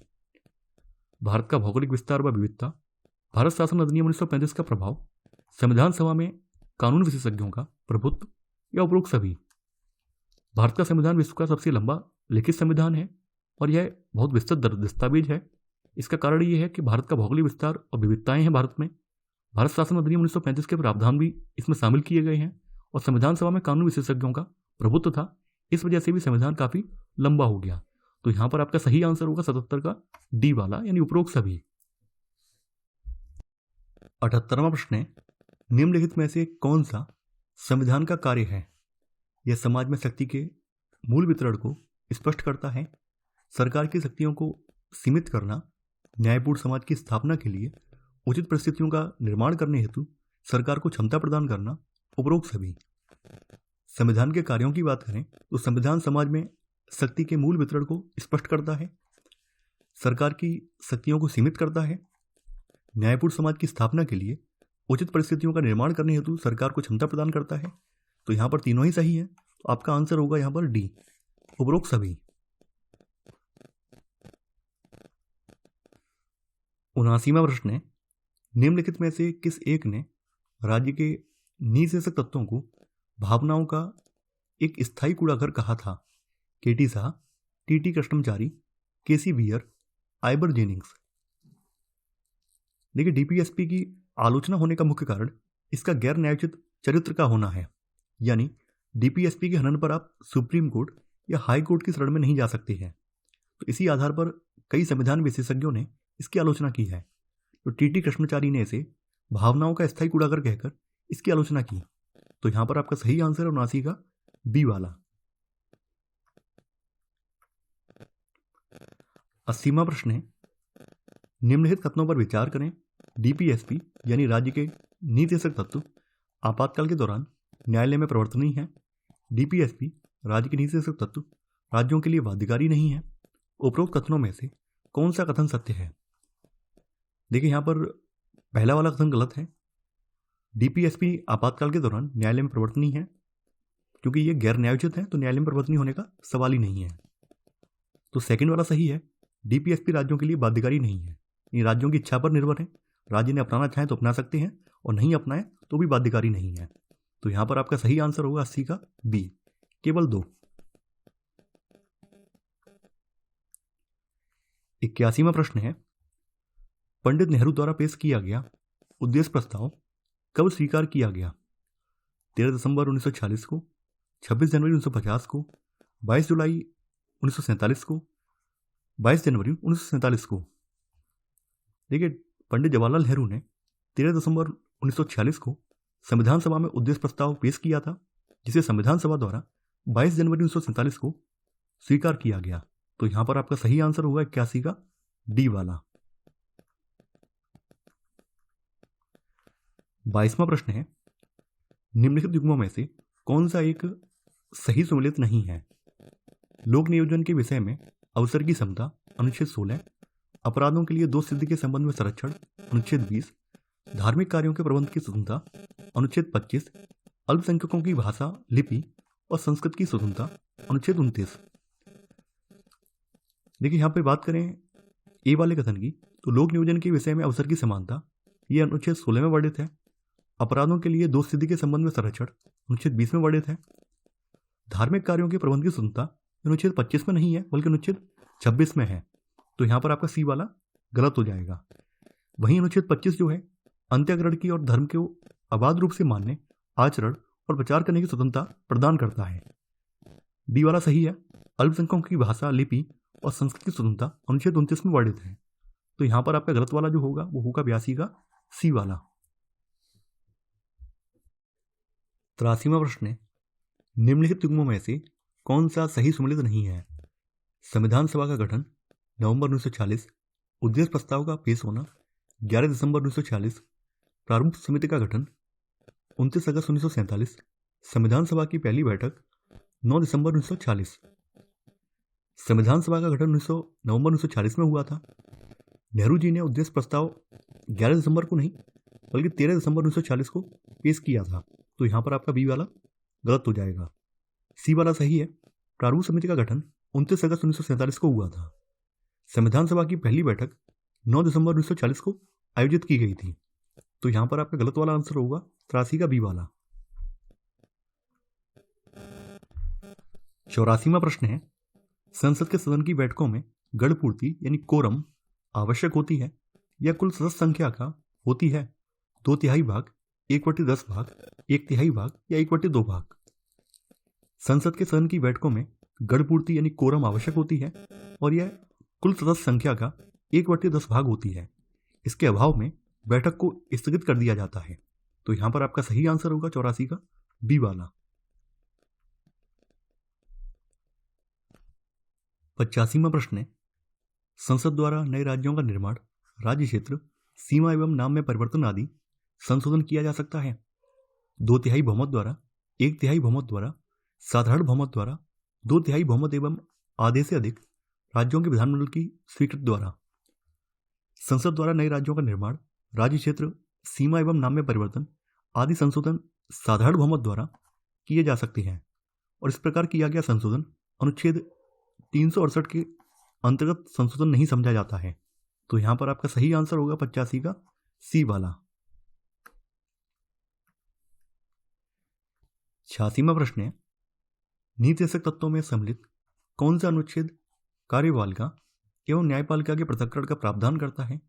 अनुच्छेद 50, अनुच्छेद 51, अनुच्छेद 49, अनुच्छेद 47। डीपीएसपी में सम्मिलित अनुच्छेद 50 कार्यपालिका एवं न्यायपालिका के पृथक्करण का प्रावधान करता है, तो यहां पर आपका सही आंसर होगा 86 का ए वाला। वहीं आर्टिकल 51 अंतर्राष्ट्रीय शांति एवं सुरक्षा की अभिवृद्धि से संबंधित है। आर्टिकल 49 राष्ट्रीय महत्व के स्मारकों, स्थानों और वस्तुओं के संरक्षण से संबंधित है। आर्टिकल 47 लोक स्वास्थ्य में सुधार करने का राज्य का कर्तव्य, इससे संबंधित प्रावधान इसमें दिए गए हैं, तो यहां पर आपका सही आंसर है 86 का ए वाला। 87वां प्रश्न है, अभिकथन रिटों के संबंध में उच्च न्यायालय की अधिकारिता उच्चतम न्यायालय से विस्तृत है। कारण संसद को अनुच्छेद 139 के तहत यह शक्ति प्राप्त है कि वह उच्चतम न्यायालय को किन्हीं प्रयोजनों के लिए रिट जारी करने की शक्ति प्रदान करे। आपको यहाँ पर कूट की सहायता से सही उत्तर का चयन करना है। देखिए यहाँ पर अभिकथन बिल्कुल सही है। उच्च न्यायालय अनुच्छेद 226 के अंतर्गत मूल अधिकारों के अतिरिक्त अन्य विषयों पर भी रिट जारी कर सकते हैं, जबकि सुप्रीम कोर्ट ऐसा नहीं कर सकता है। इस मामले में उच्च न्यायालय की अधिकारिता सुप्रीम कोर्ट से विस्तृत है। यहाँ पर कारण भी सही है। संसद को अनुच्छेद 139 के तहत यह शक्ति प्राप्त है कि वह उच्चतम न्यायालय को किन्हीं प्रयोजनों के लिए रिट जारी करने की शक्ति प्रदान करे। लेकिन यहाँ पर अभिकथन कारण दोनों ही सही हैं, लेकिन कारण जो है वो अभिकथन की सही व्याख्या नहीं कर रहा है, तो आंसर होगा यहाँ पर बी वाला। ए और आर दोनों सही हैं और आर ए की सही व्याख्या नहीं करता है।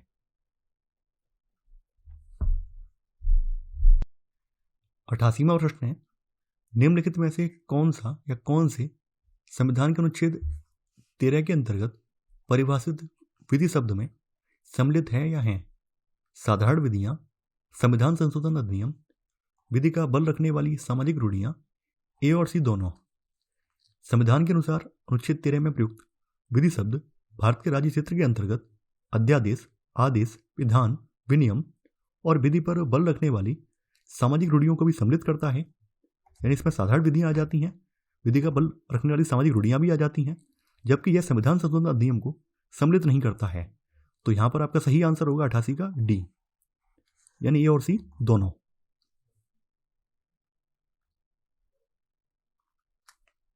नवासीवां प्रश्न है, ग्रैनविल ऑस्टिन ने निम्नलिखित में से किस एक को भारतीय संविधान का अंत्यकरण नहीं माना है?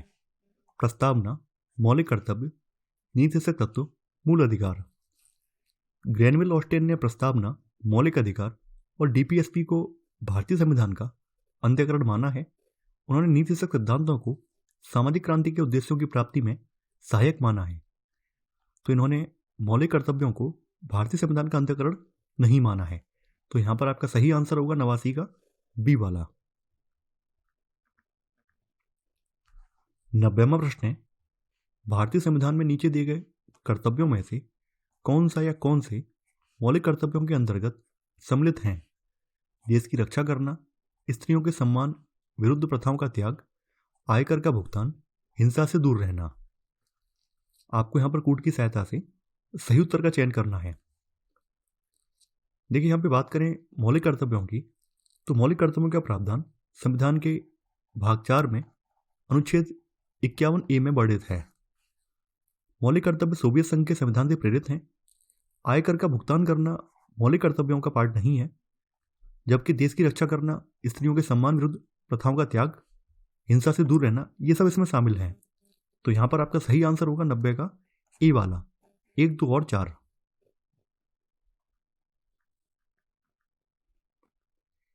91वां प्रश्न है, भारत के संविधान के तहत निम्नलिखित में से कौन सा एक मौलिक अधिकार यानी मूल अधिकार नहीं है? समता का अधिकार, स्वतंत्रता का अधिकार, नागरिकता का अधिकार, शोषण के विरुद्ध अधिकार। देखिए, समता का अधिकार, स्वतंत्रता का अधिकार और शोषण के विरुद्ध अधिकार ये हमारे मौलिक अधिकार हैं, जबकि नागरिकता का अधिकार ये मौलिक अधिकार नहीं है। तो यहां पर आपका गलत वाला आंसर होगा 91 का सी वाला। 92वां प्रश्न है, संविधान निर्मात्री परिषद के गठन की बात निम्नलिखित में से किस एक प्रस्ताव में की गई थी?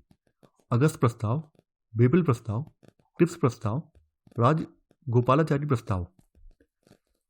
देखिए, मार्च 1942 में क्रिप्स मिशन की घोषणा की गई थी। इसके 3 सदस्य थे, Lord Pethick Lawrence, Sir Stafford Cripps और ए.बी. अलेक्जेंडर। तो इसकी कुछ सिफारिशें थी। इसमें एक सिफारिश ये की गई थी कि युद्धोपरांत पूर्ण उपनिवेश प्राप्त भारतीय संघ का निर्माण किया जाए, आनुपातिक प्रतिनिधित्व के आधार पर संविधान निर्मात्री परिषद का गठन किया जाए। तो यहां पर सही आंसर होगा 92 का सी वाला। इस संविधान निर्मात्री परिषद के गठन की बात क्रिप्स प्रस्ताव में की गई थी।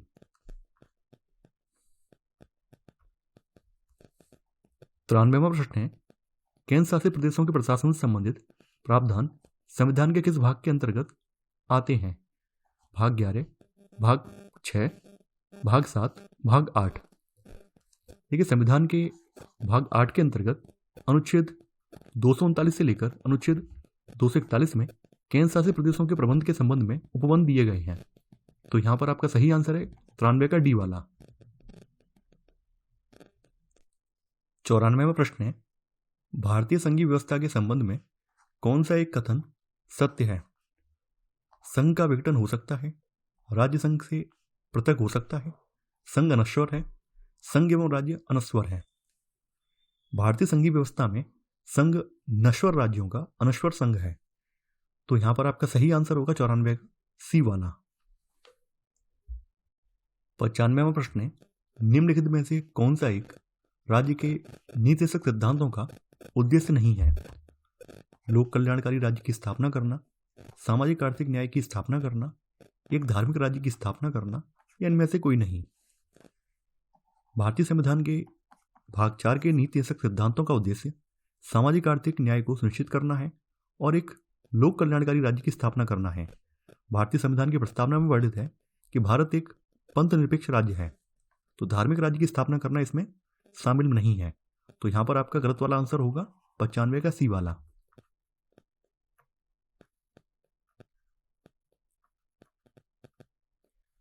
96वां प्रश्न है, निम्नलिखित युग्मों में से कौन सा एक सही सम्मिलित है? शासन प्रणाली, आवश्यक गुण, संघात्मक शासन प्रणाली, शक्ति विभाजन, कैबिनेट शासन प्रणाली, सामूहिक उत्तरदायित्व, अध्यक्षात्मक शासन प्रणाली, शक्ति पृथक्करण, सभी सही सम्मिलित हैं। देखिए, शासन प्रणाली की बात करें तो संघात्मक शासन प्रणाली की आवश्यक गुण शक्ति का विभाजन है। कैबिनेट शासन प्रणाली सामूहिक उत्तरदायित्व के सिद्धांत पर आधारित है। अध्यक्षात्मक शासन प्रणाली में शक्ति पृथक्करण का गुण है। तो यहाँ पर सभी युग्म सही सम्मिलित हैं, तो आंसर होगा 96 का डी, सभी सही सम्मिलित हैं। 97वां प्रश्न है, वर्ष 1934 में संविधान निर्माण के लिए आधिकारिक रूप से संविधान सभा की मांग की गई थी, जिसकी पुष्टि कांग्रेस की फैजपुर अधिवेशन 1936 में की गई, जिसकी अध्यक्षता द्वारा की गई थी जवाहरलाल नेहरू, राजेंद्र प्रसाद, सुभाष चंद्र बोस, अबुल कलाम आजाद। लेकिन 1934 में संविधान निर्माण के लिए आधिकारिक रूप से संविधान सभा की मांग की गई थी, जिसकी पुष्टि कांग्रेस की फैजपुर अधिवेशन में की गई। फैजपुर अधिवेशन की अध्यक्षता जवाहरलाल नेहरू ने की थी। तो सही आंसर है 97 का ए वाला। 98वां प्रश्न है, निम्नलिखित में से कौन सा एक उपबंध साधारण बहुमत से संशोधित नहीं किया जा सकता है? नागरिकता, 6वीं अनुसूची, राज्यों की कार्यपालिका शक्ति, नए राज्यों का निर्माण। राज्यों की कार्यपालिका शक्ति में संशोधन विशेष बहुमत और राज्यों के अनुमोदन के आधार पर होता है। तो यहां पर आपका सही आंसर होगा 98 का सी वाला। 99वां प्रश्न है, प्रस्तावना के संबंध में कौन सा या कौन से कथन सत्य है? इसकी प्रकृति न्याय योग्य नहीं है, इसका संशोधन नहीं किया जा सकता है। देखिए, केशवानंद भारती बनाम केरल राज्य मामले में सुप्रीम कोर्ट ने निर्णय दिया कि प्रस्तावना न्याय योग्य नहीं है, अर्थात इसके आधार पर कोई निर्णय नहीं दिया जा सकता है, प्रस्तावना में संशोधन किया जा सकता है, यानी ये मूलभूत ढांचे के अलावा है।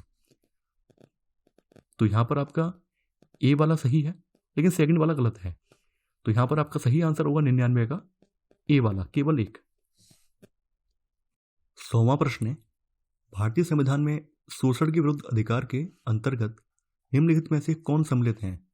मानव देह व्यापार और बलात्श्रम का निषेध, अस्पृश्यता का अंत, अल्पसंख्यकों के हितों की रक्षा, कारखानों एवं खदानों में बच्चों की मजदूरी का निषेध। कूट की सहायता से सही उत्तर का यहाँ पर चयन करें। देखिए, संविधान के अनुच्छेद 23 और 24 में शोषण के विरुद्ध अधिकार का वर्णन है। अनुच्छेद 23 जो है मानव के देह व्यापार और बलात्श्रम का प्रतिषेध करता है।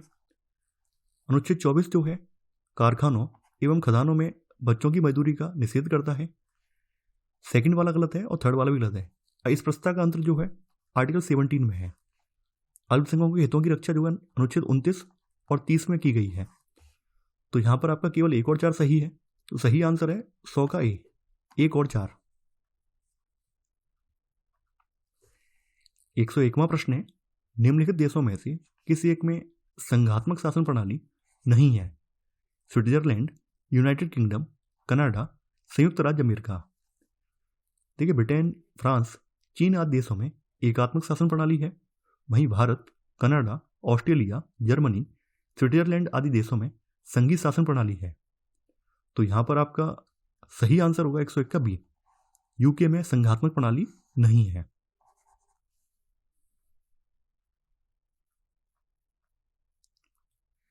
102वां प्रश्न है, अभिकथन संघीय राज्यों के लिए द्विसदनीय व्यवस्था अत्यंत आवश्यक है, कारण ये राज्यों की समानता के सिद्धांत को परिपुष्ट करते हैं। आपको यहाँ पर कूट की सहायता से सही उत्तर का चयन करना है। देखिए, यहाँ अभिकथन बिल्कुल सही है। संघीय राज्यों के लिए द्विसदनीय व्यवस्था अत्यंत आवश्यक है, क्योंकि ये राज्यों की समानता के सिद्धांत को परिपुष्ट करते हैं। तो यहाँ अभिकथन और कारण दोनों सही है, और कारण जो है अभिकथन की सही व्याख्या भी कर रहा है। आंसर होगा 102 का ए वाला।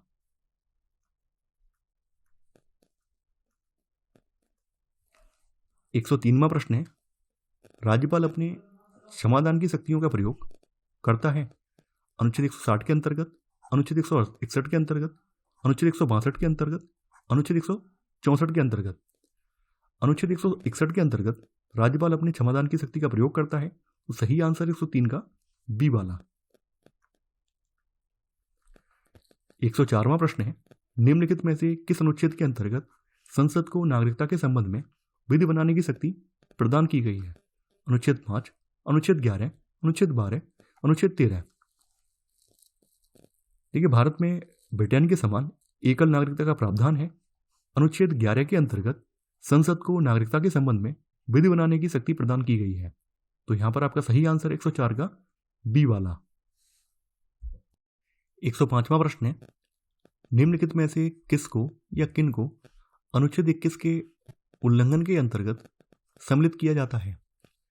यदि किसी अभियुक्त पर मुकदमा चलाने में राज्य असाधारण विलंब करता है, किसी प्रमाणित पागल को कारावास का दंड दिया जाता है, यदि किसी नागरिक का पासपोर्ट अनिश्चित काल के लिए जब्त किया जाता है, उपरोक्त सभी। देखिए, भारतीय संविधान के अनुच्छेद 21 के तहत प्राण एवं दैहिक स्वतंत्रता के संरक्षण हेतु प्रावधान वर्णित हैं और यह अधिकार नागरिकों और गैर नागरिकों सभी के लिए है। इस अनुच्छेद में यह उल्लिखित है कि किसी व्यक्ति को उसके प्राण एवं दैहिक स्वतंत्रता से विधि द्वारा स्थापित प्रक्रिया के अनुसार ही वंचित किया जाएगा, अन्यथा नहीं कर सकते हैं। तो अनुच्छेद 21 में इसके अंतर्गत कुछ अन्य प्रावधान भी शामिल हैं, जैसे किसी अभियुक्त पर मुकदमा चलाने में राज्य असाधारण विलंब करता है, तो वो भी इसमें शामिल है। किसी प्रमाणित पागल को कारावास का दंड दिया जाता है, तो वो भी इसमें शामिल है। यदि किसी नागरिक का पासपोर्ट अनिश्चित काल के लिए जब्त किया जाता है, तो वो भी इसमें शामिल है। तो यहां पर आपका सही आंसर होगा 105 का डी, उपरोक्त सभी।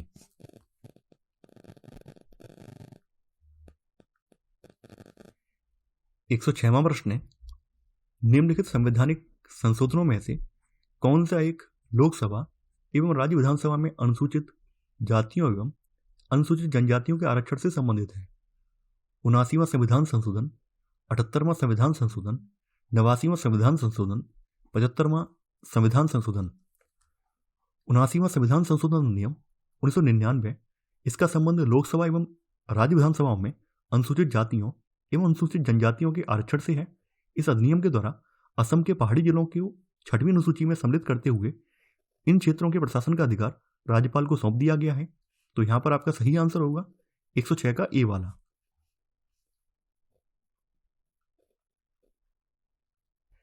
107वां प्रश्न है, नीचे दो कथन दिए गए हैं, जिनमें से एक को अभिकथन और दूसरे को कारण कहा गया है। अभिकथन, सर आइवर जेनिंग्स ने भारतीय संविधान को वकीलों का स्वर्ग कहा है। कारण, भारतीय संविधान सभा में वकीलों का वर्चस्व था। आपको यहां पर कूट की सहायता से सही उत्तर का चयन करना है। सर आइवर जेनिंग्स द्वारा भारतीय संविधान के विस्तृत होने को उसका दुर्गुण और वकीलों का स्वर्ग कहा गया है। तो यहां अभिकथन सही है, लेकिन कारण गलत है। तो यहां पर आपका सही आंसर होगा 107 का सी। ए सही है परंतु आर गलत है। 108वां प्रश्न है, अनुच्छेद 75 में व्यक्तिगत उत्तरदायित्व का सिद्धांत वर्णित है, जिसके अनुसार मंत्री राष्ट्रपति के प्रसाद पर्यंत अपने पद पर बने रहेंगे। राष्ट्रपति किसी भी मंत्री को उस समय भी पद से हटा सकता है जब मंत्रिपरिषद को लोकसभा में विश्वास मत प्राप्त है। ए तथा बी दोनों या इनमें से कोई नहीं। अनुच्छेद 75 में व्यक्तिगत उत्तरदायित्व का सिद्धांत वर्णित है, जिसके अनुसार मंत्री राष्ट्रपति के प्रसाद पर्यंत अपने पद पर बने रहेंगे। राष्ट्रपति किसी भी मंत्री को उस समय भी पद से हटा सकता है जब मंत्रिपरिषद को लोकसभा में विश्वास मत प्राप्त है। हालांकि राष्ट्रपति किसी मंत्री को केवल प्रधानमंत्री की सलाह पर ही हटा सकता है। तो यहां पर आपका ए और बी दोनों ही सही हैं, तो आंसर होगा यहां पर सी, ए तथा बी दोनों। 109वां प्रश्न है, निम्नलिखित में भारत का 25वां राज्य कौन सा है, इसे बारे में संविधान संशोधन अधिनियम द्वारा संघ शासित राज्य बनाया गया और वर्ष 1987 में पूर्ण राज्य का दर्जा दे दिया गया? गोवा, हिमाचल प्रदेश, मणिपुर, उपरोक्त में से कोई नहीं। देखिए, गोवा भारत का 25वां राज्य है, जिसे 12वें संविधान संशोधन द्वारा संघ शासित राज्य बनाया गया और वर्ष 1987 में इसे पूर्ण राज्य का दर्जा दे दिया गया। तो सही आंसर होगा यहां पर 109 का ए वाला।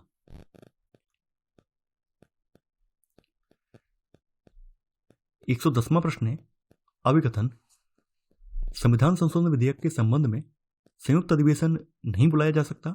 कारण संविधान संशोधन विधेयक संसद के दोनों सदनों द्वारा अलग अलग विशेष बहुमत से पारित होना चाहिए। देखिए, संविधान के अनुच्छेद 108 में संसद के संयुक्त अधिवेशन का उपबंध दिया गया है। संयुक्त अधिवेशन की अध्यक्षता लोकसभा के अध्यक्ष के द्वारा की जाती है।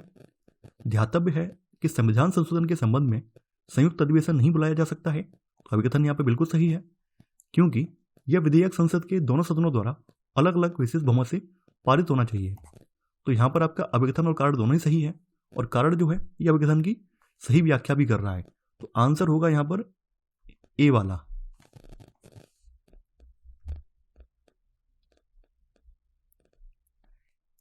111वां प्रश्न है, निम्नलिखित में से कौन सा भारतीय संविधान में एकात्मक संविधान के प्रमुख लक्षणों में से एक नहीं है? राज्यपाल की राष्ट्रपति द्वारा नियुक्ति, आपातकालीन उपबंध, संविधान की सर्वोच्चता, अखिल भारतीय सेवाएं। भारतीय संविधान को संरचना में संघात्मक तथा भावना में एकात्मक माना जाता है। भारतीय संविधान में एकात्मक संविधान के प्रमुख लक्षणों में राज्यपाल की राष्ट्रपति द्वारा नियुक्ति, आपातकालीन उपबंध और अखिल भारतीय सेवाएं जो हैं ये एकात्मक लक्षणों से संबंधित है। वहीं संविधान की सर्वोच्चता जो है ये संघात्मक लक्षण है। तो यहां पर आपका गलत वाला आंसर है 111 का सी वाला। 112वां प्रश्न है, संविधान के अनुच्छेद 14 में वर्णित विधि के शासन को निम्नलिखित में से किस वाद में संविधान का आधारभूत ढांचा घोषित किया गया है? मिनर्वा मिल्स बनाम भारत संघ, केशवानंद भारतीवाद, गोलकनाथवाद, इंदिरा साहनीवाद। संविधान के अनुच्छेद 14 में वर्णित विधि के शासन को मिनर्वा मिल्स बनाम भारत संघवाद 1980 में संविधान का आधारभूत ढांचा घोषित किया गया है। तो यहां पर आपका सही आंसर होगा 112 का ए वाला। 113वां प्रश्न है, निम्न युग्मों में से कौन सा एक सही सुमेलित नहीं है? विषय शासन या परिषद अधिनियम, महिलाओं को मताधिकार, भारत शासन अधिनियम 1919, प्रांतों में शासकीय बहुमत की समाप्ति, भारत परिषद अधिनियम 1909, भारत परिषद की समाप्ति, भारत शासन अधिनियम 1919, संघीय न्यायालय की स्थापना, भारत शासन अधिनियम 1935। भारत शासन अधिनियम 1919 में महिलाओं के मताधिकार के प्रावधान थे। प्रांतों में शासकीय बहुमत की समाप्ति ये भारत परिषद अधिनियम 1909 के तहत था। भारत परिषद की समाप्ति जो है ये भारत शासन अधिनियम 1919 के जरिए नहीं बल्कि भारत शासन अधिनियम 1935 के जरिए हुई थी। तो यहाँ पर आपका सी वाला गलत हो जाएगा। संघीय न्यायालय की स्थापना जो है भारत शासन अधिनियम 1935 के जरिए हुई है। तो यहाँ पर आपका गलत वाला आंसर है 113 का सी वाला। 114वां प्रश्न है, राष्ट्रपति द्वारा राष्ट्रीय आपातकाल की घोषणा मंत्रिमंडल के लिखित प्रस्ताव द्वारा ही किया जाएगा। इस लिखित सूचना की अनिवार्यता को किसी संविधान संशोधन द्वारा जोड़ा गया था? 42वें संविधान संशोधन द्वारा, 44वें संविधान संशोधन द्वारा, 38वें संविधान संशोधन द्वारा, 95वें संविधान संशोधन द्वारा। ठीक है, आर्टिकल 352 में राष्ट्रीय आपात की उद्घोषणा से संबंधित प्रावधान है।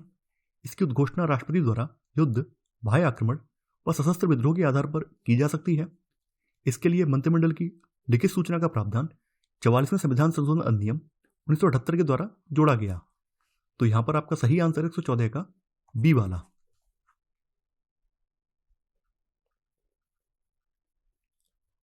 115वां प्रश्न है, अभिकथन मौलिक अधिकार हमारे अन्य अधिकारों से भिन्न है। कारण मौलिक अधिकारों की गारंटी एवं सुरक्षा स्वयं भारत का संविधान करता है। आपको यहां पर कूट की सहायता से सही उत्तर का चयन करना है। भारतीय संविधान में मौलिक अधिकार अति महत्वपूर्ण है। यह हमारे अन्य अधिकारों से भिन्न है क्योंकि जहां साधारण कानूनी अधिकारों को सुरक्षा देने और लागू करने हेतु साधारण कानूनों का सहारा लिया जाता है, वहीं मौलिक अधिकार की गारंटी और सुरक्षा स्वयं संविधान करता है। तो यहां पर आपका अभिकथन भी सही है और कारण भी सही है, और कारण जो है अभिकथन की सही व्याख्या कर रहा है। तो आंसर हुआ 115 का ए वाला।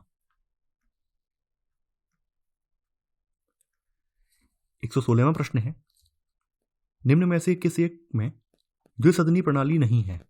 अमेरिका, भारत, चीन, ब्रिटेन। विधायिका के प्राय 2 रूप पूरे विश्व में देखने को मिलते हैं, एक सदनीय और द्विसदनीय। भारत, ब्रिटेन अमेरिका आदि देशों में विधायिका के 2 सदन होते हैं और इस व्यवस्था को द्विसदनीय प्रणाली कहा जाता है। वहीं चीन, नेपाल इत्यादि देशों में विधायिका का 1 सदन होता है जिसे एक सदनीय प्रणाली कहते हैं। तो यहां पर आपका सही आंसर है 116 का सी वाला, चीन। 117वां प्रश्न है, सीमा पारी भारतीय नागरिकता OCI निम्नलिखित में से किस देश को छोड़कर अन्य सभी देशों के नागरिकों भारतीय मूल के लिए है? केवल पाकिस्तान को छोड़कर अन्य सभी देशों के लिए, केवल बांग्लादेश को छोड़कर अन्य सभी देशों के लिए, पाकिस्तान एवं बांग्लादेश को छोड़कर अन्य सभी देशों के लिए, पाकिस्तान, बांग्लादेश एवं भूटान को छोड़कर अन्य सभी देशों के लिए। जून 2005 में नागरिकता संशोधन अध्यादेश 2005 की उद्घोषणा हुई। इसमें यह प्रावधान जोड़ा गया कि कोई भी भारतीय मूल का नागरिक जो किसी ऐसे देश में रह रहा है जहां दोहरी नागरिकता का प्रावधान है, सीमा पारी भारतीय नागरिकता प्राप्त कर सकता है। इसके तहत पाकिस्तान एवं बांग्लादेश को छोड़कर अन्य सभी देशों के नागरिक यानी भारतीय मूल के ओवरसीज भारतीय नागरिकता प्राप्त कर सकते हैं। तो यहां पर आपका सही आंसर होगा 117 का सी वाला। 118वां प्रश्न है, संविधान में वर्णित निम्नलिखित में से किस अनुच्छेद को क्रियान्वित करने हेतु संसद द्वारा बंधुआ मजदूरी प्रणाली अधिनियम 1976 पारित किया गया था? अनुच्छेद 39 का, अनुच्छेद 43 का, अनुच्छेद 23, अनुच्छेद 24। भारतीय संविधान का अनुच्छेद 23 मानव दुर्व्यापार एवं बलात्श्रम का प्रतिषेध करता है। इसी अनुच्छेद को क्रियान्वित करने हेतु संसद द्वारा बंधुआ मजदूरी उन्मूलन अधिनियम 1976 पारित किया गया था। तो यहां पर आपका सही आंसर होगा 118 का सी वाला। 119वां प्रश्न है, निम्नलिखित में से किस एक प्रकार की स्वतंत्रता का उल्लेख अनुच्छेद 25 के अंतर्गत समाविष्ट नहीं है? अंत्यकरण की स्वतंत्रता, धर्म को मानने एवं आचरण करने की स्वतंत्रता, धर्म प्रचार करने की स्वतंत्रता, बलपूर्वक धर्म परिवर्तन करवाने की स्वतंत्रता। भारतीय संविधान में मूल अधिकारों के अंतर्गत अनुच्छेद 25 से 28 में धर्म की स्वतंत्रता का उल्लेख है। इसके तहत अंत्यकरण की स्वतंत्रता, धर्म को मानने एवं आचरण करने की स्वतंत्रता, धर्म का प्रचार करने की स्वतंत्रता शामिल है, जबकि किसी व्यक्ति को लालच या दबाव के अधीन अपना धर्म परिवर्तन करने हेतु प्रेरित करना इसके अंतर्गत नहीं आता है। तो यहां पर आपका गलत वाला आंसर है 119 का डी वाला। 120वां प्रश्न है, अनुच्छेद 15(5) के माध्यम से निजी शिक्षण संस्थानों में छात्रों के प्रवेश के लिए स्थानों के आरक्षण का प्रावधान जोड़ा गया था। 95वें संविधान संशोधन द्वारा, 84वें संविधान संशोधन द्वारा, 93वें संविधान संशोधन द्वारा, 89वें संविधान संशोधन द्वारा। लेकिन अनुच्छेद 15(5) के माध्यम से निजी शिक्षण संस्थानों में छात्रों के प्रवेश के लिए स्थानों का आरक्षण का प्रावधान 93वें संविधान संशोधन द्वारा जोड़ा गया था। तो सही आंसर 120 का सी वाला। 121वां प्रश्न है, निम्नलिखित युग्मों में से कौन सा एक सही सम्मिलित नहीं है? अनुच्छेद और राज्य 371H Arunachal Pradesh, 371J Karnataka, 371E Sikkim, 371D Andhra Pradesh एवं तेलंगाना। इसको याद करने का मैंने क्रम आपको पहले बताया है कैसे याद करना है, तो मैं एक बार फिर से लिख दे रहा हूं। मनाम, अपसिमी, अरुगोक। तो मनाम से महाराष्ट्र और गुजरात, ना से नागालैंड, इन नागालैंड के लिए 371 ए आ गया, ठीक है। असम के लिए 371 बी आ गया, मणिपुर के लिए 371 सी आ गया, आंध्र प्रदेश के लिए 2 हैं, 371 डी और 371 ई। सिक्किम के लिए यहां पर कौन सा होगा? एफ होगा, ठीक है। वहीं मिजोरम के लिए जी आएगा, 371 जी आएगा। अरुणाचल के लिए 371 एच आएगा, गोवा के लिए 371 आई आएगा और कर्नाटका के लिए 371 जे आएगा। तो यहां पर 371 एच जो है अरुणाचल प्रदेश का है, 371 जे कर्नाटक का है, 371 ई जो है आंध्र प्रदेश और तेलंगाना का है, सिक्किम का नहीं है। सिक्किम का कौन सा है? 371 एफ है। 371 डी आंध्र प्रदेश तेलंगाना का है। तो यहां पर आपका गलत वाला आंसर है 121 का सी वाला। 122वां प्रश्न है, भारतीय संविधान के अनुच्छेद 1 में भारत को माना गया है संघीय राज्य, राज्यों का संघ, आंशिक रूप से संघात्मक तथा आंशिक रूप से एकात्मक राज्य, संघात्मक विशेषताओं से युक्त एकात्मक राज्य। भारतीय संविधान के अनुच्छेद 1 में कहा गया है कि भारत अर्थात इंडिया राज्यों का संघ होगा और इसमें किसी भी राज्य को संघ से पृथक होने का अधिकार नहीं दिया गया है। तो यहां पर आपका सही आंसर है 122 का बी वाला। 123वां प्रश्न है, भारत अपने आंतरिक एवं बाह्य सभी मामलों में पूर्णतः स्वतंत्र है। यह भाव संविधान में कहाँ मिलता है? नीतिशक तत्वों में, मूल अधिकारों में, उद्देशिका में, अनुच्छेद 51 का में। भारतीय संविधान की प्रस्तावना या उद्देशिका में वर्णित संपूर्ण प्रभुत्व संपन्न शब्द का सही भाव है कि भारत अपने आंतरिक एवं बाह्य सभी मामलों में पूरी तरह से स्वतंत्र है। तो ये जो भाव है ये भाव मिलता है उद्देशिका में। तो यहां पर आपका सही आंसर है 123 का सी वाला।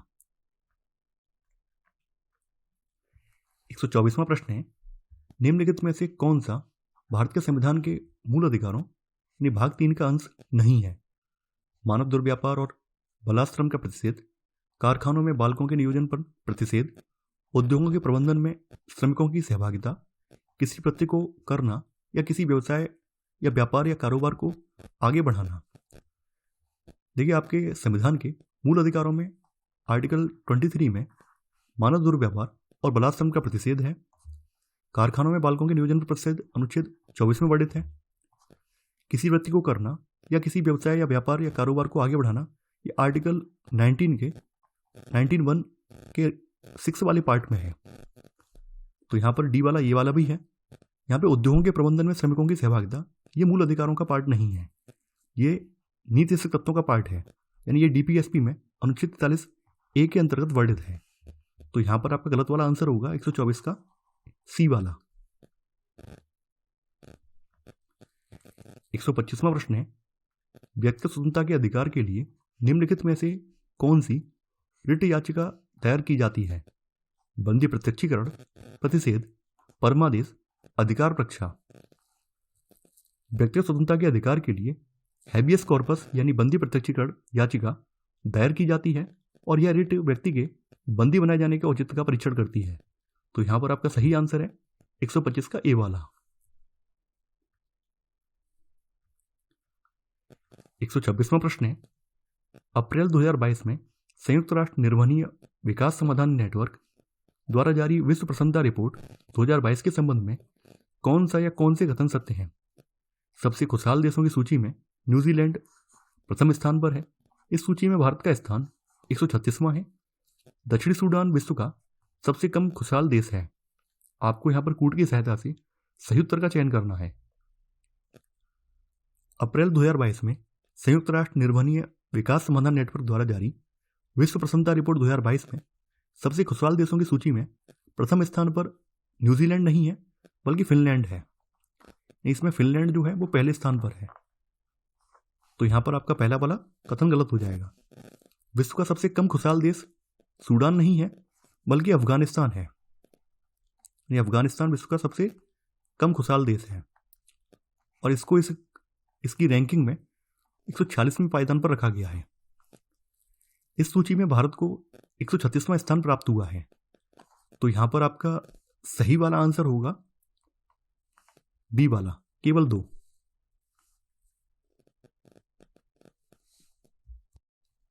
127वां प्रश्न है, गिलबर्ट एफ होंगबो को मार्च 2022 में अंतर्राष्ट्रीय श्रम संगठन का 11वें महानिदेशक के रूप में चुना गया है। वे किस अफ्रीकी देश के निवासी हैं? टोगो, जिम्बाब्वे, माली, केन्या। गिलबर्ट एफ होंगबो को मार्च 2022 में अंतर्राष्ट्रीय श्रम संगठन का 11वां महानिदेशक के रूप में से चुना गया है। ये अफ्रीकी देश टोगो के निवासी हैं और ये टोगो के पूर्व प्रधानमंत्री भी रहे हैं। तो यहां पर आपका सही आंसर है 127 का ए वाला। 128वां प्रश्न है, ऑस्कर पुरस्कार 2022 के संबंध में निम्नलिखित युग्मों में से कौन सा सही सुमेलित है? सर्वश्रेष्ठ फिल्म कोडा, सर्वश्रेष्ठ अभिनेत्री जेसिका चेस्टन, सर्वश्रेष्ठ अभिनेता विल स्मिथ, उपरोक्त सभी। देखिए यहां पर ऑस्कर पुरस्कार 2022 में सर्वश्रेष्ठ फिल्म जो है कोडा है। सर्वश्रेष्ठ अभिनेत्री का पुरस्कार जो जेसिका चेस्टन को मिला है सर्वश्रेष्ठ अभिनेता का पुरस्कार विल स्मिथ को भी दिया गया है। तो यहाँ पर सही आंसर होगा आपका 128 का डी, यानी उपरोक्त सभी।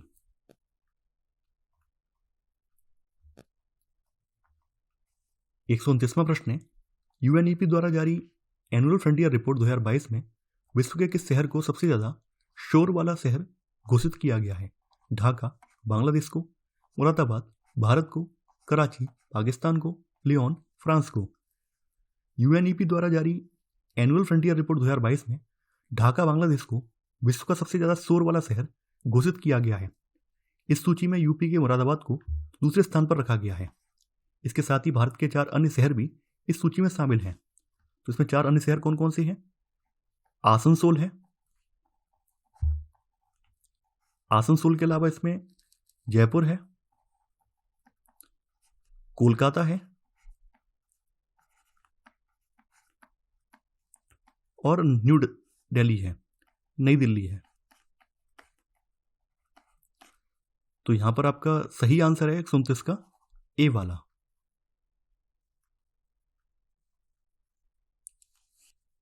130वां प्रश्न है, COP4 मिनमाता सम्मेलन का आयोजन मार्च 2022 में कहाँ किया गया? बाली इंडोनेशिया में, कोपेनहेगन डेनमार्क में, फ्रैंकफर्ट जर्मनी में, कैनबरा ऑस्ट्रेलिया में। मार्च 2022 में COP4 मिनमाता सम्मेलन का आयोजन बाली इंडोनेशिया में किया गया। इसमें हितधारकों ने पारा वाले उत्पादों की सूची का विस्तार करने पर सहमति व्यक्त की। तो यहां पर आपका सही आंसर है 130 का ए वाला। 131वां प्रश्न है, विश्व का पहला वन्यजीव संरक्षण बॉन्ड निम्नलिखित में से किसी एक संस्था द्वारा जारी किया गया है? विश्व बैंक, IMF, यूएनईपी, इनमें से कोई नहीं। विश्व बैंक द्वारा विश्व का पहला वन्यजीव संरक्षण बॉन्ड जारी किया गया। इसका उपयोग दक्षिण अफ्रीका में काले गैंडों के संरक्षण हेतु किया जाएगा। तो यहां पर आपका सही आंसर है 131 का ए वाला। 132वां प्रश्न है, केंद्रीय पर्यावरण मंत्रालय द्वारा मार्च 2022 में जारी एक विज्ञप्ति के अनुसार निम्नलिखित में से किस तिथि को राष्ट्रीय डॉल्फिन दिवस के रूप में मनाने का निर्णय लिया गया है? 20 अक्टूबर को, 25 सितंबर को, 5 अक्टूबर को, 30 मार्च को। केंद्रीय पर्यावरण मंत्रालय द्वारा मार्च 2022 में जारी एक विज्ञप्ति के अनुसार 5 अक्टूबर को राष्ट्रीय डॉल्फिन दिवस के रूप में मनाने का निर्णय लिया गया है। इस वर्ष से शुरू होकर यह प्रतिवर्ष 5 अक्टूबर को मनाया जाएगा। तो यहां पर आपका सही आंसर है 132 का सी वाला।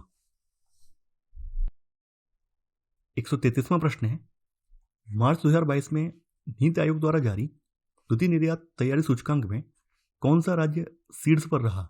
गुजरात, कर्नाटक, महाराष्ट्र, तमिलनाडु। देखिए, मार्च 2022 में नीति आयोग द्वारा जारी द्वितीय निर्यात तैयारी सूचकांक में गुजरात राज्य जो है शीर्ष पर रहा है। इसके पश्चात सेकंड नंबर पर जो है महाराष्ट्र रहा है, थर्ड नंबर पर कर्नाटक रहा है और चौथे नंबर पर यहां पर तमिलनाडु रहा है। तो सही आंसर है 133 का ए वाला। 134वां प्रश्न है, वर्ष 2022 में कतर में आयोजित होने वाले फुटबॉल विश्व कप 2022 की प्रायोजक कौन सी भारतीय कंपनी बनी? विप्रो, इन्फोसिस, बायजूस, रिलायंस इंडिया। भारतीय बहुराष्ट्रीय शैक्षिक प्रौद्योगिकी कंपनी बायजूस को मार्च 2022 में फीफा वर्ल्ड कप 2022 का आधिकारिक प्रायोजक घोषित किया गया। तो यहां पर आपका सही आंसर है 134 का सी वाला। 135वां प्रश्न है, निम्नलिखित कथनों में से कौन सा या कौन से एक्स दस्तलिक संयुक्त रक्षा अभ्यास के संबंध में सत्य है?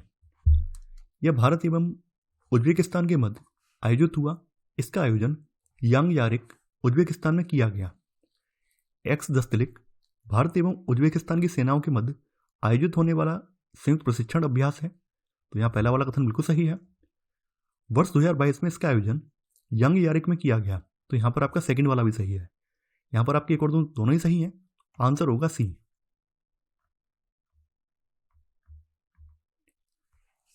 136वां प्रश्न है, मार्च 2022 में जारी वर्ल्ड एयर क्वालिटी रिपोर्ट 2022 में निम्नलिखित में से किस एक शहर को विश्व का सबसे प्रदूषित राजधानी शहर घोषित किया गया है? सैंटियागो चिली को, ब्यूनस आयर्स अर्जेंटीना को, नई दिल्ली भारत को, काबुल अफगानिस्तान को। देखिए, मार्च 2022 में जारी वर्ल्ड एयर क्वालिटी रिपोर्ट 2022 में नई दिल्ली भारत को विश्व का सबसे प्रदूषित राजधानी शहर घोषित किया गया है। इस सूची में भारत के 63 अन्य शहरों को भी शामिल किया गया है। तो यहां पर आपका सही आंसर है 136 का सी वाला। 137वां प्रश्न है, नागरिक उड्डयन मंत्रालय एवं फिक्की द्वारा मार्च 2022 में विंग्स इंडिया 2022 का आयोजन कहाँ किया गया? हैदराबाद में, बंगलुरु में, चेन्नई में, नई दिल्ली में। नागरिक उड्डयन मंत्रालय और फिक्की द्वारा मार्च 2022 में विंग्स इंडिया 2022 का आयोजन बेगमपेट हवाई अड्डा हैदराबाद में किया गया। तो यहां पर आपका सही आंसर है 137 का ए वाला। 138वां प्रश्न है, अप्रैल 2022 में निम्न में से किसी एक देश को संयुक्त राष्ट्र मानवाधिकार परिषद से निलंबित कर दिया गया? ईरान, क्यूबा, रूस, उत्तर कोरिया। अप्रैल 2022 में रूस को संयुक्त राष्ट्र मानवाधिकार परिषद से निलंबित कर दिया गया। इसका प्रमुख कारण यूक्रेन के बुचा शहर में रूसी सैनिकों द्वारा किया गया नरसंहार है। तो यहां पर आपका सही आंसर है 138 का सी वाला। 139वां प्रश्न है, देश के प्रथम आर्टिफिशियल इंटेलिजेंस और रोबोटिक्स टेक्नोलॉजी पार्क का उद्घाटन मार्च 2022 में कहाँ किया गया? हैदराबाद में, बंगलुरु में, चेन्नई में, पुणे में। देश के प्रथम आर्टिफिशियल इंटेलिजेंस और रोबोटिक्स टेक्नोलॉजी पार्क का उद्घाटन 2022 में बंगलुरु में किया गया। इसका मुख्य उद्देश्य देश में स्वास्थ्य, शिक्षा एवं बुनियादी ढांचे को नई दिशा प्रदान करना है। तो यहां सही आंसर है 139 का बी वाला। 140वां प्रश्न है, अप्रैल 2022 में Stockholm International Peace Research Institute द्वारा जारी विश्व सैन्य खर्च प्रवृत्तियां रिपोर्ट 2021 के संबंध में कौन सा या कौन से कथन सत्य हैं? विश्व के सर्वाधिक सैन्य खर्च वाले देशों में रूस शीर्ष पर रहा। इस सूची में भारत का स्थान द्वितीय रहा। देखिए, यहां पर पहला कथन गलत है। सिप्री द्वारा जारी विश्व सैन्य खर्च प्रवृत्तियां रिपोर्ट 2021 के संबंध में यहां पर दोनों कथन गलत हैं। विश्व के सर्वाधिक सैन्य खर्च वाले देशों में पहले स्थान पर जो है वो यूएसए है। इसके पश्चात सेकंड नंबर पर चाइना का नंबर आता है और थर्ड पर आता है इंडिया का। तो यहां पहला वाला गलत हो जाएगा। यूके को चौथा और रूस को 5वां स्थान दिया गया है। यूनाइटेड किंगडम यहां पर चौथे नंबर पर है और रसिया जो है 5वें नंबर पर है खर्च करने के मामले में। तो यहां पर आपका पहला भी गलत है और दूसरा भी गलत है। तो यहां पर आपका आंसर होगा 140 का डी। ना तो एक सही है और ना ही दूसरा।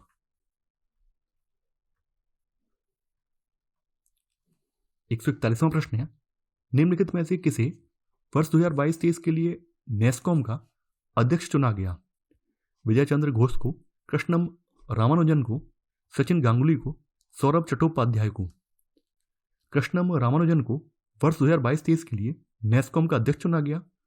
उन्होंने इस पद पर एक्सचेंजर इंडिया की अध्यक्ष एवं प्रबंध निदेशक रेखा एम मेनन का स्थान लिया है। तो यहां पर आपका सही आंसर 141 का बी वाला।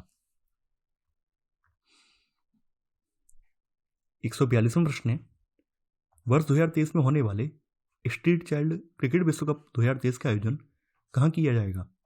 दक्षिण अफ्रीका, इंग्लैंड, भारत, दुबई। 2023 में होने वाले street child cricket world cup का आयोजन भारत में किया जाएगा। 2019 में इसका आयोजन जो है यूके के लंदन में किया गया था और 2023 में इसका भारत में होगा। तो यहां पर सही आंसर 142 का सी वाला। 141वां प्रश्न है, भारत की समृद्ध सांस्कृतिक विरासत को संरक्षित करने एवं इसे बढ़ावा देने के उद्देश्य से राष्ट्रीय संस्कृति महोत्सव के प्रथम चरण का आयोजन कहाँ किया गया? राजमहेंद्रवरम आंध्र प्रदेश, गांधीनगर गुजरात, वाराणसी उत्तर प्रदेश, जोधपुर राजस्थान। भारत की समृद्ध सांस्कृतिक विरासत को संरक्षित करने एवं इसे बढ़ावा देने के उद्देश्य से राष्ट्रीय संस्कृत महोत्सव के प्रथम चरण का आयोजन राजमहेंद्रवरम आंध्र प्रदेश में किया गया। तो यहां सही आंसर 140 का ए वाला। यह संस्कृति मंत्रालय का एक प्रमुख महोत्सव है। 144वां प्रश्न है, अमेरिकी थिंक टैंक हेरिटेज फाउंडेशन द्वारा जारी आर्थिक स्वतंत्रता सूचकांक 2022 में भारत का स्थान रहा 122वां, 121वां, 131वां, 136वां। अमेरिकी थिंक टैंक हेरिटेज फाउंडेशन द्वारा जारी आर्थिक सुंदरता सूचकांक 2022 में भारत का 131वां स्थान रहा और इस सूचकांक में शीर्ष पर सिंगापुर रहा है, यानी पहले पायदान पर सिंगापुर रहा है और निम्न स्थान में उत्तर कोरिया रहा है। तो यहाँ पर सही आंसर 144 का सी वाला। 145वां प्रश्न है, रेलवे अनुसंधान डिजाइन एवं मानक संगठन द्वारा ट्रेनों के संचालन में सुरक्षा को बढ़ावा देने के लिए किस एक स्वदेशी प्रणाली की शुरुआत की गई है? कवच, प्रहार, ढाल, समर्थ। रेलवे अनुसंधान डिजाइन एवं मानक संगठन द्वारा ट्रेनों के संचालन में सुरक्षा का बढ़ावा देने के लिए स्वदेशी प्रणाली कवच की शुरुआत की गई। 4 मार्च 2022 को केंद्रीय रेल मंत्री अश्विनी वैष्णव द्वारा इस परीक्षण का निरीक्षण किया गया। तो यहां पर सही आंसर 145 का सी वाला। 146वां प्रश्न है, 22 मार्च 2022 को मनाए गए विश्व जल दिवस की मुख्य विषय वस्तु थी भूजल, अदृश्य को दृश्य बनाना, जल है तो कल है, match the rain, valuing water. देखिए इस बार के विश्व जल दिवस की जो थीम थी वो थीम थी भूजल, अदृश्य जल को दृश्य बनाना। तो सही आंसर है यहां पर 140 का ए वाला। 147वां प्रश्न है, निम्नलिखित में से किस राज्य सरकार द्वारा देश के पहले चिकित्सा शहर स्थापित करने की घोषणा अपने राज्य में की गई? मध्य प्रदेश, महाराष्ट्र, गुजरात, केरल। महाराष्ट्र सरकार द्वारा देश के पहले चिकित्सा शहर स्थापित करने की घोषणा अपने राज्य में की गई। यह चिकित्सा शहर महाराष्ट्र राज्य के पुणे जिले में स्थापित किया जाएगा। इसका नाम होगा इंद्रायणी मेडिसिटी। इंद्रायणी मेडिसिटी इसका नाम होगा और कौन से जिले में स्थापित होगा? ये पुणे में। तो सही आंसर है 147 का बी वाला। 148वां प्रश्न है, निम्नलिखित महिला क्रिकेटरों में से कौन एक अंतर्राष्ट्रीय क्रिकेट में 250 विकेट हासिल करने वाली प्रथम महिला गेंदबाज बनी? Jhulan Goswami, Ellyse Perry, Sarah Taylor, Sana Mir. Bharat की झूलन गोस्वामी अंतर्राष्ट्रीय क्रिकेट में 250 विकेट हासिल करने वाली पहली महिला गेंदबाज बनी है और यह उपलब्धि उन्होंने आईसीसी महिला क्रिकेट वर्ल्ड कप में इंग्लैंड के विरुद्ध हासिल की है। तो यहां पर आपका सही आंसर 148 का ए वाला। 149वां प्रश्न है, मार्च 2022 में देश का सबसे बड़ा ईवी चार्जिंग स्टेशन कहां पर स्थापित करने की घोषणा की गई? गुरुग्राम हरियाणा में, सूरत गुजरात में, देहरादून उत्तराखंड में, मेरठ उत्तर प्रदेश में। मार्च 2022 में देश का सबसे बड़ा EV charging station Gurugram Haryana में स्थापित करने की घोषणा की गई। इसका निर्माण national highway for electrical vehicles द्वारा किया जाएगा। तो यहां पर आपका सही आंसर है 149 का ए वाला। 150वां प्रश्न है, भगवान बुद्ध की शयन मुद्रा में विश्व की सबसे लंबी प्रतिमा का निर्माण कहां पर किया जा रहा है? कुशीनगर में, सारनाथ में, लुम्बिनी में, बोधगया में। भगवान बुद्ध की शयन मुद्रा में विश्व की सबसे लंबी प्रतिमा का निर्माण बोधगया में किया जा रहा है। इसका निर्माण बुद्ध इंटरनेशनल वेलफेयर मिशन द्वारा किया जा रहा है। इसका उद्घाटन फरवरी 2023 में किया जाएगा। तो यहां पर आपका सही आंसर है 150 का डी वाला। तो ये था हमारा आज का वीडियो। आई होप आपको आज का वीडियो पसंद आया होगा। आप लोग इस वीडियो को लाइक और शेयर करना बिल्कुल ना भूलें। तो चलिए आज के लिए इतना ही। Thanks for watching. जय हिंद।